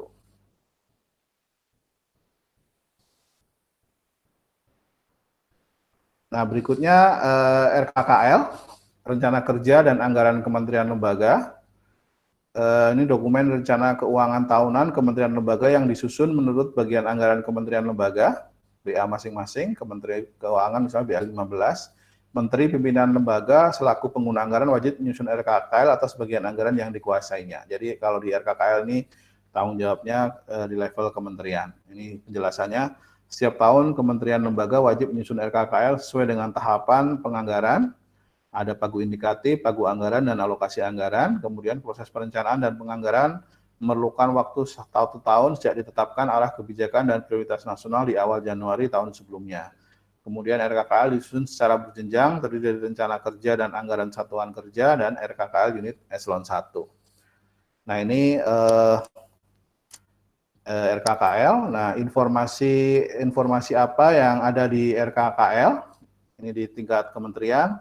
Yang pertama identitas, ada kode nama KL, kode nama eselon 1, kode nama satker, kode nama lokasi, kode kewenangan. Kemudian informasi kinerja, ada visi misi KL, sasaran strategis KL, kode uraian, dan sampai indikator kinerja kegiatan.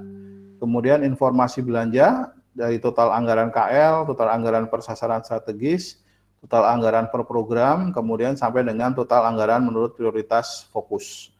Kemudian informasi pendapatan, ini terkait pendapatannya, kalau ada PNBP, total pendapatan KL, total pendapatan per program, sampai rincian pendapatan per kegiatan. Kemudian ada deskripsi, ini strategi perencanaan sasaran strategis sampai dengan penjelasan jumlah satker per eselon 1. Nah, formulir RKKL dan informasinya ada formulir 1, ini rencana pencapaian sasaran strategis dari KL, outcome-nya ini, outcome dari kementerian, outcome level kementerian, isinya sasaran strategis KL, program, seterusnya sampai dengan forward estimate.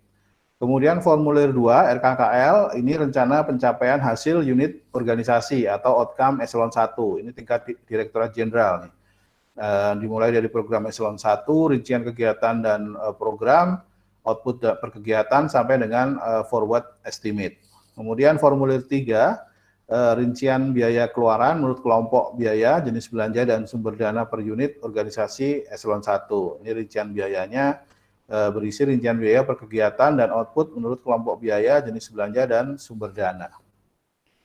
Ini formulir RKKL, nanti ada formulir 1, formulir 2, dan formulir 3. Formulir 1 untuk kementerian, formulir 2, 3 untuk tingkat dirjen. Nah, ini format RKKL. Di sini contohnya tingkat kementerian, kementerian lembaga, visi misi, fungsi, rincian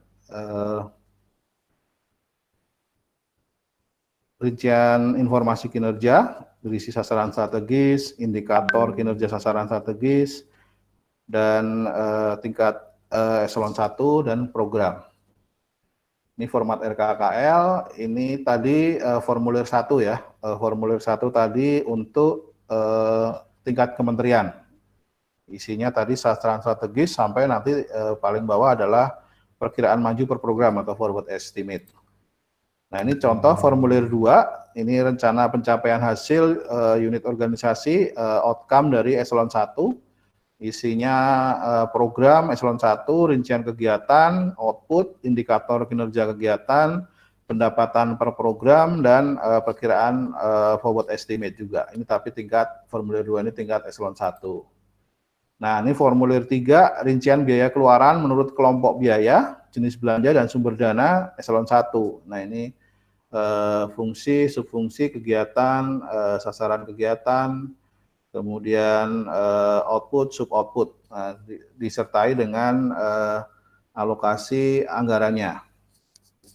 Ini formulir 3 dari RKKL. Nah, ini contoh dari TOR tadi, format KAK atau kerangka acuan kerja.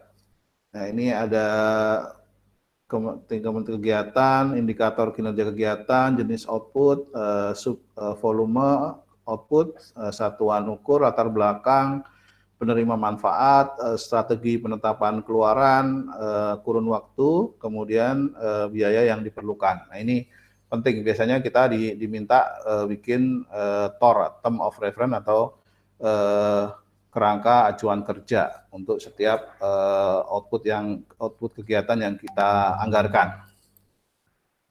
Nah, setelah bikin TOR, kita biasanya diminta berapa biayanya untuk kita misalnya merencanakan kegiatan pelaksanaan sosialisasi dana desa misalnya. Nah, nanti setelah urgensinya kita sampaikan di TOR tadi, kemudian kita sampaikan rincian anggaran biayanya sampai dengan level output, tapi kalau ini.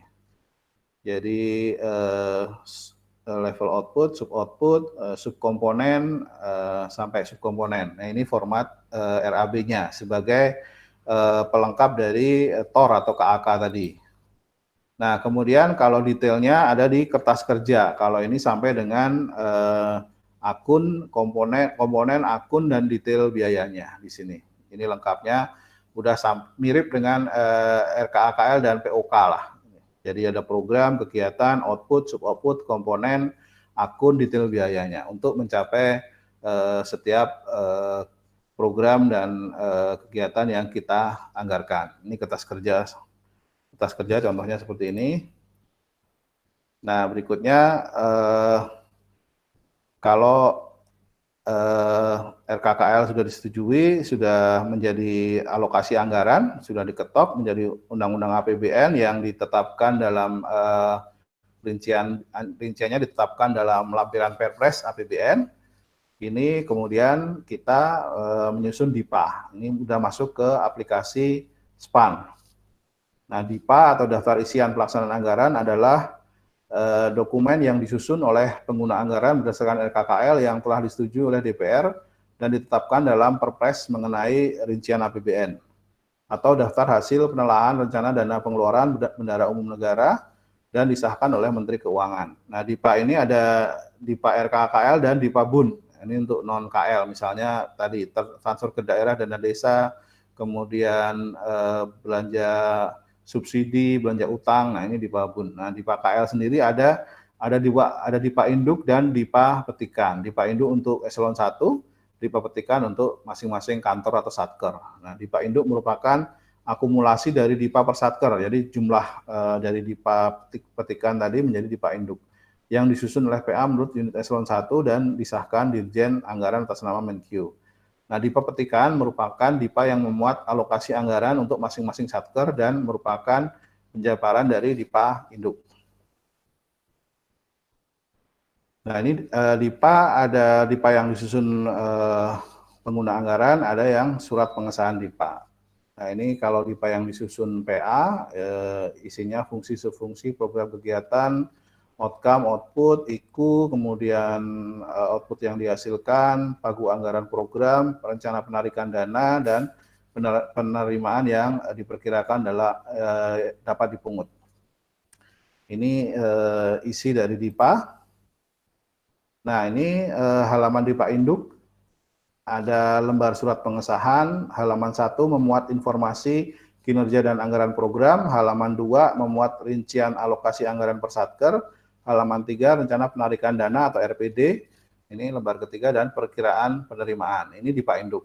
Nah, kalau di pepetikannya yang per Satker, ini tadi per eselon 1, kalau di pepetikan isinya lembar surat pengesahan di pepetikan, halaman 1A informasi kinerja, halaman 1B sumber dana, kemudian halaman 2 rincian pengeluaran, kemudian halaman 3 RPD dan perkiraan penerimaan, dan halaman 4 catatan. Nah, kemudian pengesahan DIPA prinsipnya merupakan penetapan oleh Menteri Keuangan atas DIPA yang disusun oleh pengguna anggaran dan memuat pernyataan bahwa RKA pada DIPA berkenaan tersedia dananya dalam APBN dan menjadi dasar pembayaran pencairan dana oleh kuasa BUN. Nah, ini dasar pencairan dana dari ini. Kemudian tujuan pengesahan DIPA bisa dibaca. Nah, ini contoh surat pengesahan DIPA Induk. Tadi sudah dijelaskan, kemudian halaman 1, informasi kinerja dan anggaran program, kemudian DIPA petikan, ini lembar surat pengesahannya seperti ini untuk per Satker, kemudian halaman 1A, informasi kinerja masing-masing Satker. Nah, kemudian masih 5 menit lagi, integrasi tadi sampaikan integrasi modul penganggaran, mengambil fitur-fitur dari aplikasi-aplikasi existing yang banyak banget. Jadi aplikasi, semua menu di aplikasi RKKL DIPA udah masuk dalam modul penganggaran sakti. Kemudian kerangka pembangunan jangka menengah KPJM ini diambil import datanya. Kemudian aplikasi GPP, Gaji Pemerintah Pusat, diimport data pegawainya. Kemudian dari aplikasi Krisna diimport data referensinya saja. Kemudian dari aplikasi SAS, sistem akuntansi, sistem aplikasi Satker, diambil menu pagu per PPK. Kemudian dulu ada aplikasi POK sendiri, jadi aplikasinya selain RKKL DIPA ada aplikasi POK nih, saya ngalamin soalnya. Ini menu RPD dan rencana penarikan dana dan rencana kas. Ini yang diambil fiturnya. Kemudian PNBP di KLKL ini di Satker diambil import datanya. Ini target PNBP dari masing-masing Satker. Nah, ini kurang lebih fitur-fitur dari aplikasi Pelaki existing sudah bisa diintegrasikan dalam modul penganggaran sakti. Nah, terakhir nih 5 menit terakhir kita belajar risiko dan pengendalian. Nah, risiko yang pertama ada data induk yang tidak akurat dan tidak valid. Ini pada siklus modul penganggaran, kemungkinan data induk penganggaran tidak akurat dan tidak valid berpotensi terjadi ketidakakuratan dan ketidakvalidan data induk, misalnya jumlah pegawai, ASN bisa berimplikasi pada kekeliruan jumlah alokasi anggaran yang diusulkan pada dokumen pelaksanaan anggaran. Jika alokasi yang dianggarkan berlebihan akan menyebabkan kelebihan alokasi, menyebabkan ketidakefisienan dalam perencanaan anggaran, demikian pula kekurangan alokasi pada DIPA akan menyebabkan potensi kekurangan pembayaran gaji ASN. Nah, ini data master data harus dijaga keakuratannya dan kevalidannya, karena kalau salah tadi bisa kurang bayar, karyawan nggak dibayar, atau bisa lebih bayar, ya, pemborosan. Nah, pengendaliannya ini pengendalian integritas pemrosesan data, seperti kita pelajari di SIA kemarin, ada pengendalian aplikasi, pengendalian input, proses, output, digunakan untuk meminimalkan ketidakakuratan dan ketidakvalidan data. Kemudian kita lakukan pembatasan akses pada data induk atau master data. Sudah kita pelajari dulu di SIA. Kemudian risiko kedua adalah kehilangan dan kerusakan data.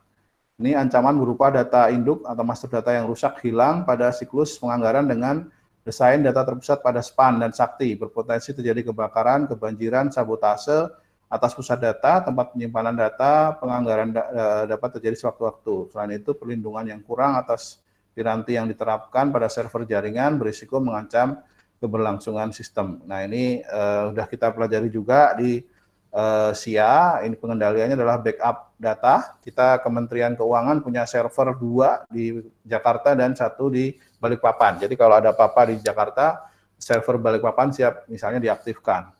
Menerapkan disaster recovery plan sudah kita pelajari juga di SIA kemarin.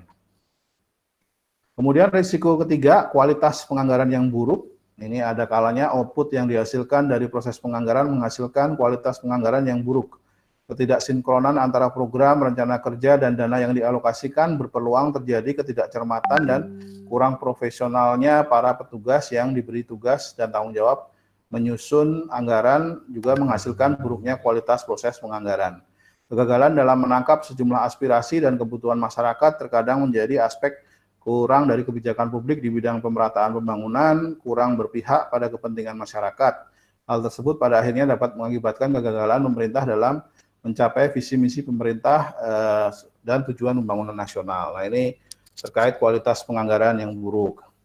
Misalnya lagi pandemi yang dibutuhkan oleh masyarakat adalah jaring pengaman sosial, maka anggarannya tiba-tiba langsung kita alihkan ke penanggulangan kemiskinan dan jaring pengaman sosial. Makanya ada BLT PKH, Rastra, BPNT, kemudian Pemda, APBD juga kita arahkan untuk jaring pengaman sosial, bahkan sampai desa.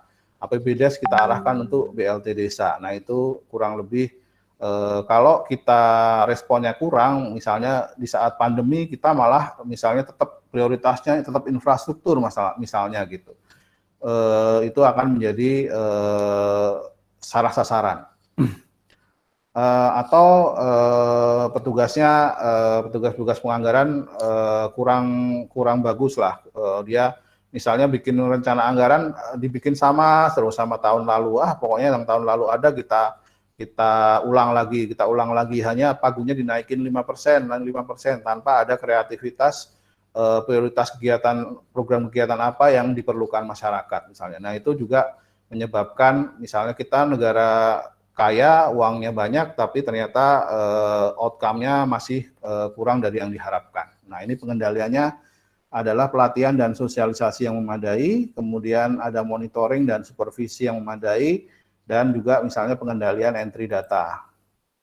Kemudian sinkronisasi perencanaan penganggaran dan kinerja, ini juga perlu. Tadi juga sama misalnya contohnya di pusat prioritasnya sedang pendidikan, kesehatan, infrastruktur. Ternyata misalnya di Pemda prioritasnya dia belanja pegawai untuk kesejahteraan ASN Pemda misalnya, yang tidak sinkron dengan di pusat.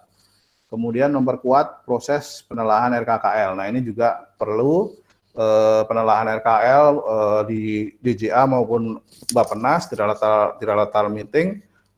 Dia harus teliti program-program kegiatan apa yang anggarannya boros, kegiatannya tidak make sense, misalnya harus dicoret anggarannya.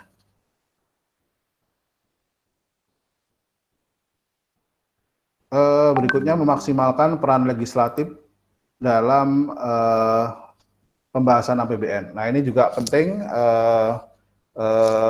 DPR punya fungsi budgeter, jadi dia gampangannya konsepnya dari Undang-Undang APBN, dulu penganggaran itu kewenangan mutlak ada di Dirjen Anggaran Kementerian Keuangan. Jadi powerful sekali DJA zaman dulu. Anggaran pusat itu yang menentukan mereka. Nah, dengan Undang-Undang Keuangan Negara, konsep itu harus dirubah. Jadi pemerintah boleh mengusulkan, tapi hak budgeter ada di rakyat. Rakyat itu siapa? Ya DPR. Jadi DPR melalui Badan Anggaran punya kewenangan untuk menetapkan anggaran.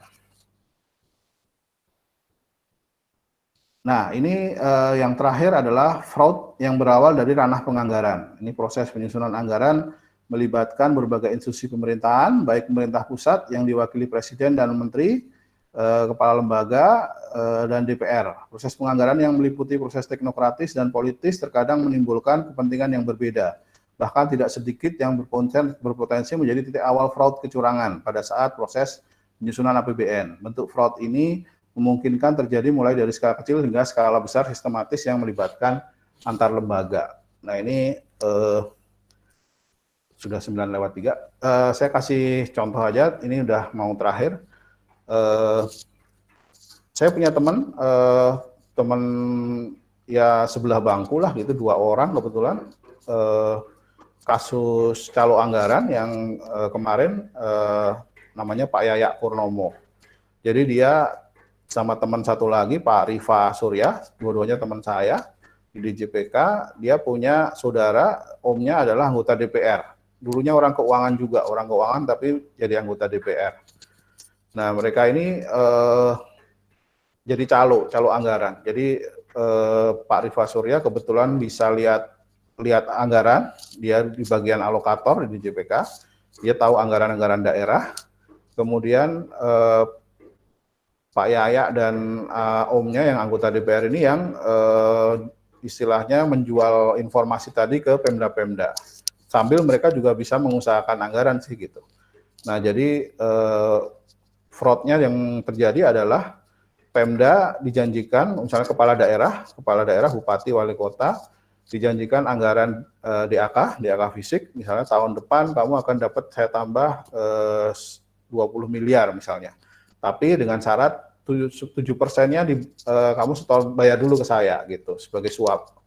Kalau tahun sekarang misalnya ngasih 7% dari 100 miliar, misalnya 7 miliar, nanti tahun depan akan keluar di anggarannya Pemda itu di DAK fisik sebesar 100 miliar misalnya. Nah, seperti itu yang kemarin terbongkar KPK teman saya. Kemudian dia udah divonis 3 tahun atau 5 tahun kalau nggak salah, saya agak lupa.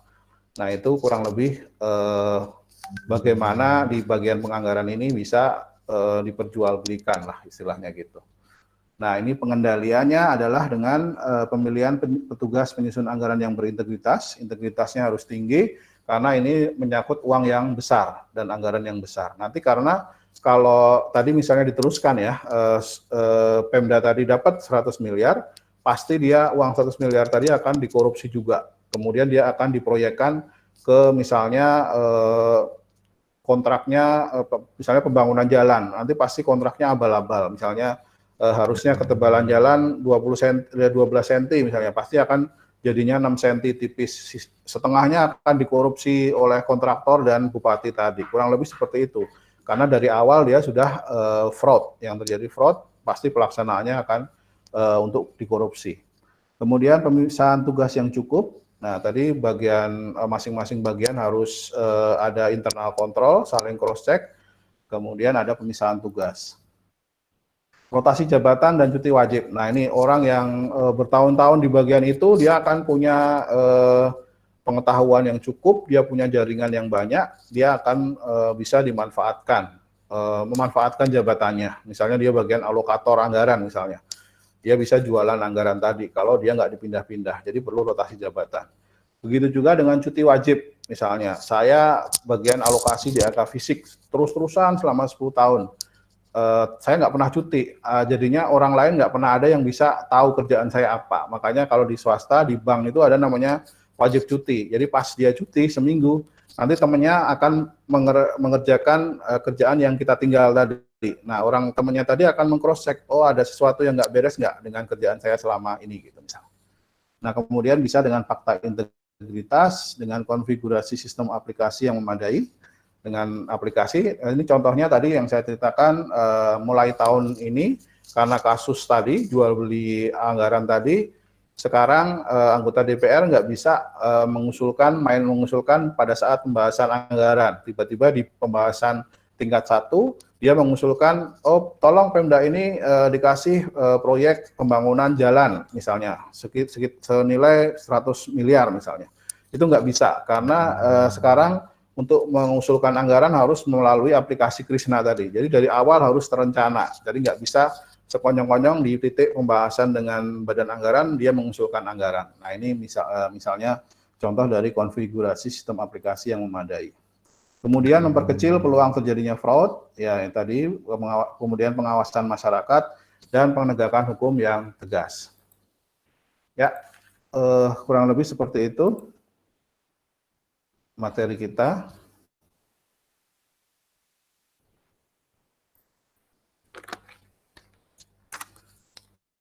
Nggak ada, kalau nggak ada langsung aja kelompok 1, Mas Zaki Al-Ghazali, Mbak Sarah, Mbak Septi. Presentasi. Baik, Pak. Ya. Silakan Mas Bentar. Zaki. Bentar, Pak. Aduh, Ya. mana ya? Tahu Pak, nggak apa. Nanti kalau ini ya, ini kuisnya nambah belakang 10 menit misalnya. Tadi saya agak panjang ternyata karena DIPA ini penganggaran ini memang banyak banget, aplikasinya juga banyak banget sebenarnya. Nggak cukup satu pertemuan sebenarnya sih.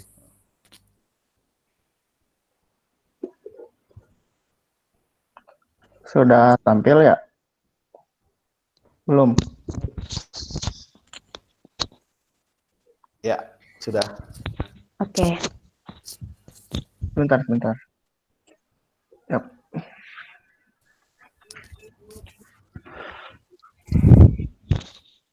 Assalamualaikum warahmatullahi wabarakatuh. Selamat pagi semuanya. Kami dari kelompok 1 akan menjelaskan dampak-dampak redesain sistem perencanaan dan penganggaran terhadap kualitas penganggaran. Lanjut. Kelompok 1, kami terdiri dari Erzaki Al-Ghazali absen 20, saya Sarah Faradila Ari absen 24, dan Septi Mira Suryana absen 25. Lanjut.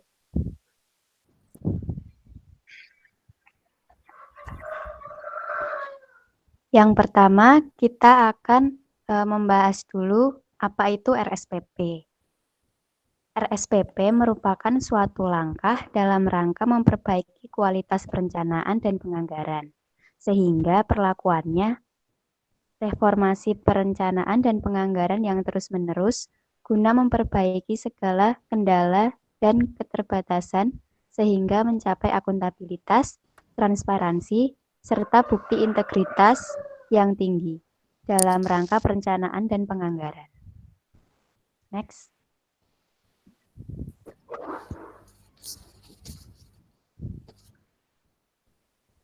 Setelah mengetahui apa itu RSPP tadi, sekarang kita membahas apa saja yang melatar belakangi redesain sistem penganggaran atau RSI.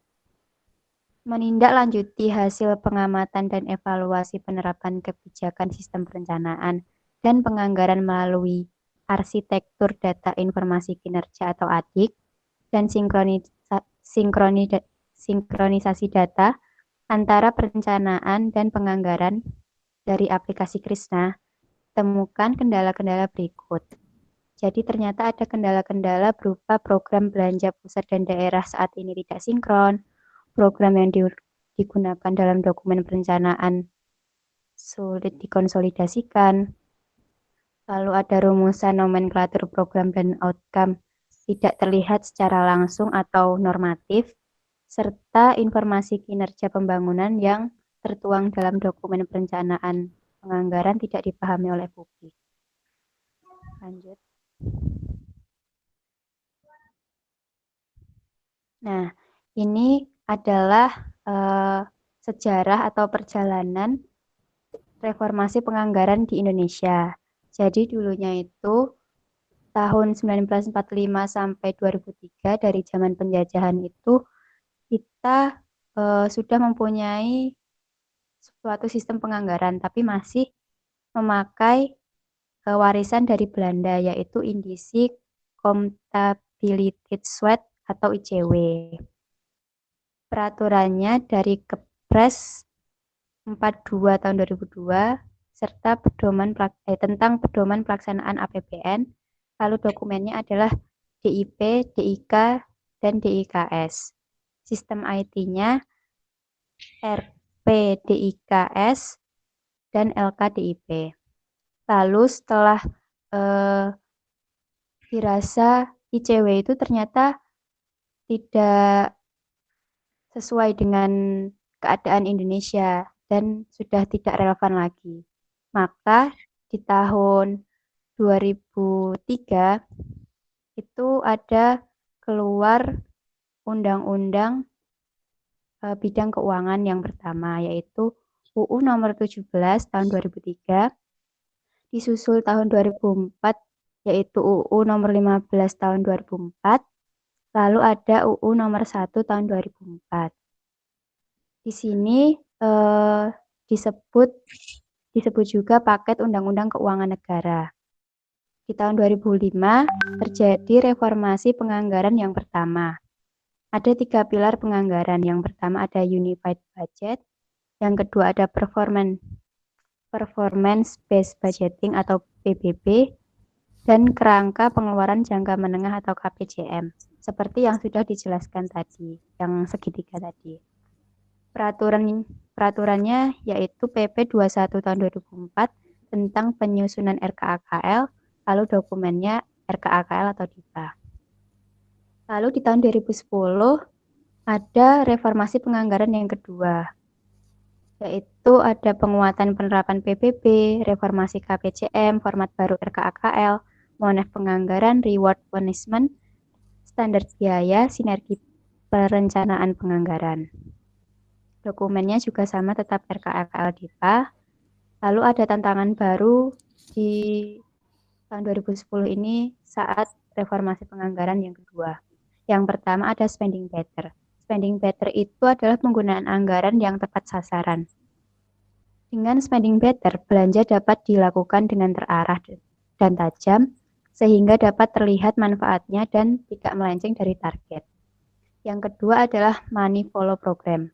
Money follow program adalah pendekatan penganggaran yang lebih fokus pada program atau kegiatan yang terkait langsung dengan prioritas nasional, serta memberikan dampak langsung bagi masyarakat. Dengan money follow program, belanja tidak lagi dibagi secara merata pada tugas dan fungsi, tidak secara lamsam. Lalu yang ketiga ada value for money atau VFM, yaitu konsep pengelolaan organisasi sektor publik yang mendasarkan 3 elemen utama, yaitu ekonomi, efisiensi, dan efektivitas. Informasi indikator menghasilkan informasi indikator apakah belanja itu dibelanjakan yang menghasilkan nilai tertentu bagi masyarakat atau tidak. Lalu yang terakhir ada zero-based budgeting atau anggaran tak bersisa. Sistem anggaran yang didasarkan pada perkiraan kegiatan, bukan yang telah dilakukan pada masa lalu. Ini untuk mengatasi kelemahan sistem anggaran tahunan yang biasanya kaku, sulit dikembangkan, dan dapat mendorong praktik yang tidak diinginkan seperti fraud atau korupsi tadi. Setiap kegiatan akan dievaluasi secara terpisah, dan berbagai program dapat dikembangkan pada tahun yang bersangkutan. Lanjut.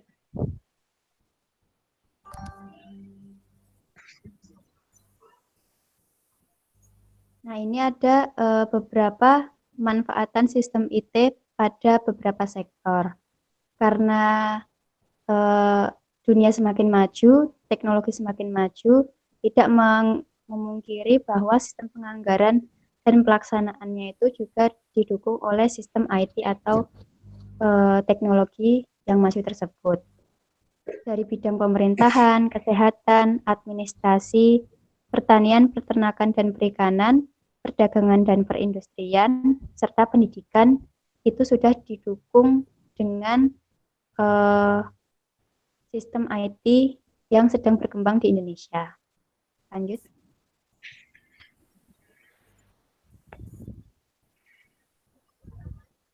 Lalu ada acuan RSPP, redesign sistem perencanaan dan penganggaran mengacu pada yang pertama ada 5 fokus prioritas pembangunan 2020-2024 yang disampaikan dalam pidato pelantikan Presiden, 7 agenda pembangunan yang dijabarkan pada RPJM 2020-2024, lalu yang terakhir tugas dan fungsi KL sesuai dengan urusan Kabinet Maju.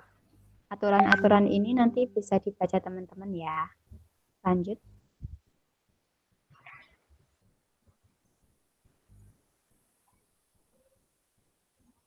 Tujuan dari RSPP. Jadi ada beberapa tujuan yang mendasari RSPP ini. Yang pertama, implementasi kebijakan money follow program. Yang kedua, memperkuat penerapan anggaran berbasis kinerja. Yang ketiga, meningkatkan konvergensi program dan kegiatan antar kementerian lembaga. Yang keempat, keselarasan rumusan program dan kegiatan. Yang kelima, informasi kinerja yang mudah dipahami oleh publik. Yang keenam, mendorong KL, menerapkan value for money dalam proses perencanaan dan penganggaran serta pelaksanaannya. 7. Sinkronisasi rumusan program belanja dengan belanja daerah. Yang kedelapan, menyelaraskan visi misi Presiden, fokus pembangunan atau arahan Presiden, serta 7 agenda pembangunan, tusi KL, serta daerah. Yang terakhir, rumusan nomenklatur program, kegiatan, keluaran, atau output yang mencerminkan real work atau yang bersifat konkret. Dari tujuan-tujuan tersebut, dapat didapatkan manfaat berupa yang pertama, terwujudnya penjabaran yang logis dan jelas antara program kegiatan, output, dan outcome. Yang kedua, terwujudnya sinergi antar unit kerja eselon 1 dan mencapai sasaran kinerja. Yang ketiga, terwujudnya efisiensi belanja secara lebih optimal. Yang keempat, terwujudnya integrasi teknologi informasi dan komunikasi yang dapat mendukung sinkronisasi perencanaan dan penganggaran. Yang terakhir, terwujudnya nomenklatur program, kegiatan, dan output yang mencerminkan real work eye-catching. Lanjut.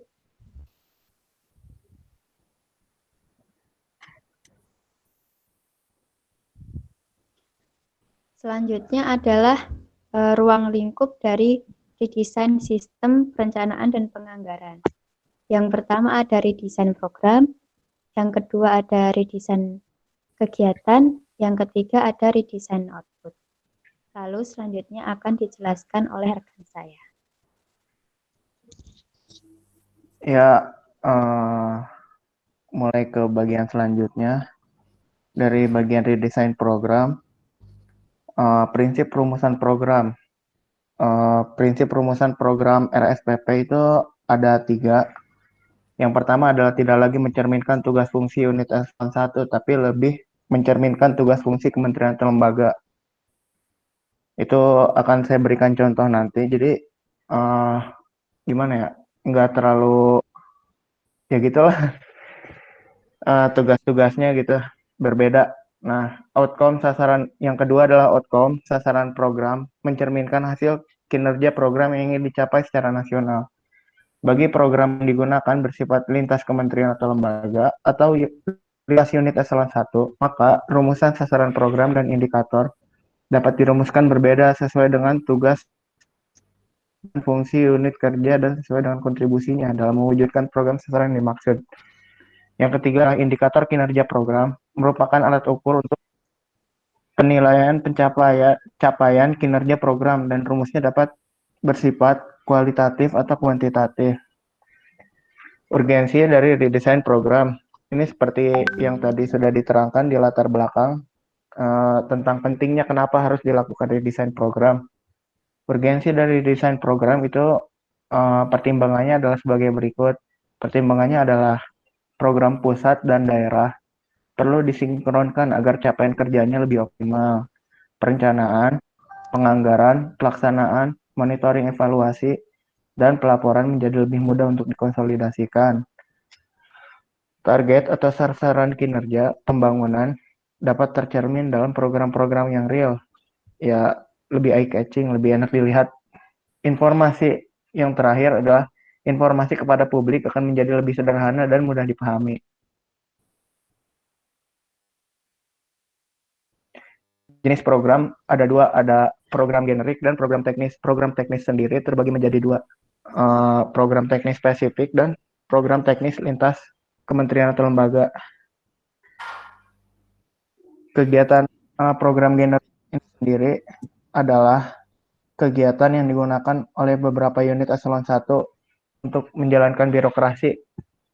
Jadi seperti sekjen atau inspektorat jenderal, badan diklat, dan yang lain-lain untuk menjalankan birokrasinya.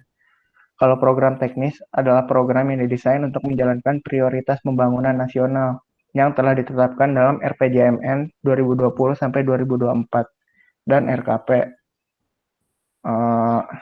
Untuk program teknis sendiri penjabarannya ada di sini ya, di sebelah sini. seperti dilaksanakan pada satu KL. Contohnya adalah program kebijakan fiskal pada Kementerian Keuangan, program teknis lintas KL, seperti yang ini, program pendidikan dan pelatihan vokasi yang dilaksanakan di 12 kementerian atau lembaga, dan lain-lain. Hasil redesign dari program kementerian atau lembaga. Hasil dari redesign ini, hasilnya adalah yang awalnya ada existing 428 program, dirampingkan menjadi 102 program saja, yang terdiri dari program generik dan program teknis. Dan ini penjelasan seperti yang tadi yang di atas, yang di slide sebelumnya. Ini contohnya dari hasil redesign program Kementerian Keuangan, salah satu contohnya. Contoh, perumusan program pada Kementerian Keuangan yang existing 12 program. Ini panjang di sini. Dari yang 12 program ini dibagi lagi menjadi beberapa dan dibagi berdasarkan outcome-nya. Program dukungan manajemen dan pelaksanaan tugas teknis lainnya Kemenkeu, program pengawasan dan peningkatan akuntabilitas aparatur Kementerian Keuangan, program pendidikan, pelatihan dan sertifikasi kompetensi di bidang keuangan negara menjadi ini. Program pengelolaan perbendaharaan negara, program pengelolaan anggaran negara. Jadi program pengelolaan penerimaan negara. Jadi di redesign dari yang awal 12 program dirampingkan jadi 5 program. Jadi lebih mudah dibaca, lebih enak.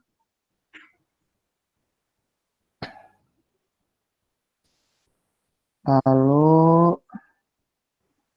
ya, untuk selanjutnya akan diterangkan oleh rekan saya. Oke, jadi selanjutnya ada redesign kegiatan. Next. Jadi, di sini ada beberapa prinsip dari perumusan kegiatan. Yang pertama, kegiatan tidak disusun dengan nomenklatur yang identik dengan unit kerja eselon 2 atau satuan kerja vertikal dari KL, namun lebih mencerminkan aktivitas yang dilaksanakan oleh unit untuk menghasilkan keluaran dalam rangka mendukung terwujudnya sasaran. Kegiatan dapat bersifat lintas unit, kerja eselon 2 dalam unit kerja eselon 1 yang sama, atau lintas unit kerja eselon 1 dalam KL yang sama. Yang kedua, ada redesign kegiatan untuk menghindari tumpang tindih atau duplikasi dari kegiatan antar KL, serta banyaknya kegiatan yang tidak mencerminkan tugas dan fungsi KL. Yang ketiga, ada sejalan dengan adanya program lintas, maka kegiatan dapat diimplementasikan secara lintas mencerminkan kegiatan sebagai suatu aktivitas yang dilaksanakan oleh KL untuk menghasilkan keluaran atau output dalam rangka mendukung terwujudnya sasaran pembangunan. Next. Jadi di sini ada urgensi dari redesign kegiatan. Yang pertama, diperlukannya rumusan kegiatan lintas untuk sinergi pelaksanaan kegiatan yang mempunyai keterkaitan yang kuat antar kegiatan yang dilaksanakan oleh beberapa unit kerja. Yang kedua, diperlukannya pemetaan kegiatan yang dilakukan oleh satu unit kerja merupakan bagian dari suatu siklus atau proses yang saling berurutan. Yang ketiga, ada terdapat kegiatan yang serupa yang dilaksanakan oleh beberapa unit kerja. Yang keempat, agar memudahkan penilaian akuntabilitas kinerja dan anggaran atas pelaksanaan kegiatan. Next. Nah, jadi di sini ada jenis kegiatan, seperti penjelasan sebelumnya. Kegiatan generik adalah kegiatan yang mendukung pelaksanaan internal KL. Sedangkan kegiatan teknis adalah kegiatan yang mendukung pelaksanaan tugas dan fungsi KL dalam mendukung sasaran pembangunan nasional. Nah, di sini di layar ada dijelaskan contohnya seperti kegiatan generik digunakan oleh beberapa unit eselon 1 yang memiliki karakteristik sejenis sebagai unit pendukung, seperti sekretariat jenderal dan lain-lain. Sedangkan kegiatan teknis terdiri dari dua, yaitu ada teknis lintas dan teknis spesifik. Kegiatan teknis lintas adalah kegiatan antar eselon 2 dalam satu unit eselon 1 atau lintas unit eselon 1 dalam satu KL. Dan yang kegiatan teknis spesifik adalah kegiatan spesifik eselon 2. Next. Nah, dalam koridor redesign penyusunan kegiatan KL, salah satu koridornya adalah kementerian lembaga yang melaksanakan kegiatan lintas dalam satu unit kerja eselon 1 yang sama harus memastikan akuntabilitas kinerja dari masing-masing unit kerja pelaksana terhadap kegiatan lintas dengan menyusun sasaran kegiatan atau indikator kerja kegiatan yang berbeda untuk masing-masing unit kerja pelaksana. Next. Selanjutnya ada redesain keluaran. Next. Oke, di sini jadi ada definisi dari output KL dan ruang lingkupnya. Yang pertama ada keluaran, itu mencerminkan real work atau e-catching yang merupakan produk akhir dari pelaksanaan kegiatan. Rumusan output dibedakan menjadi dua. Yang pertama ada klasifikasi rincian output atau KRO, dan yang kedua ada rincian output. Klasifikasi rincian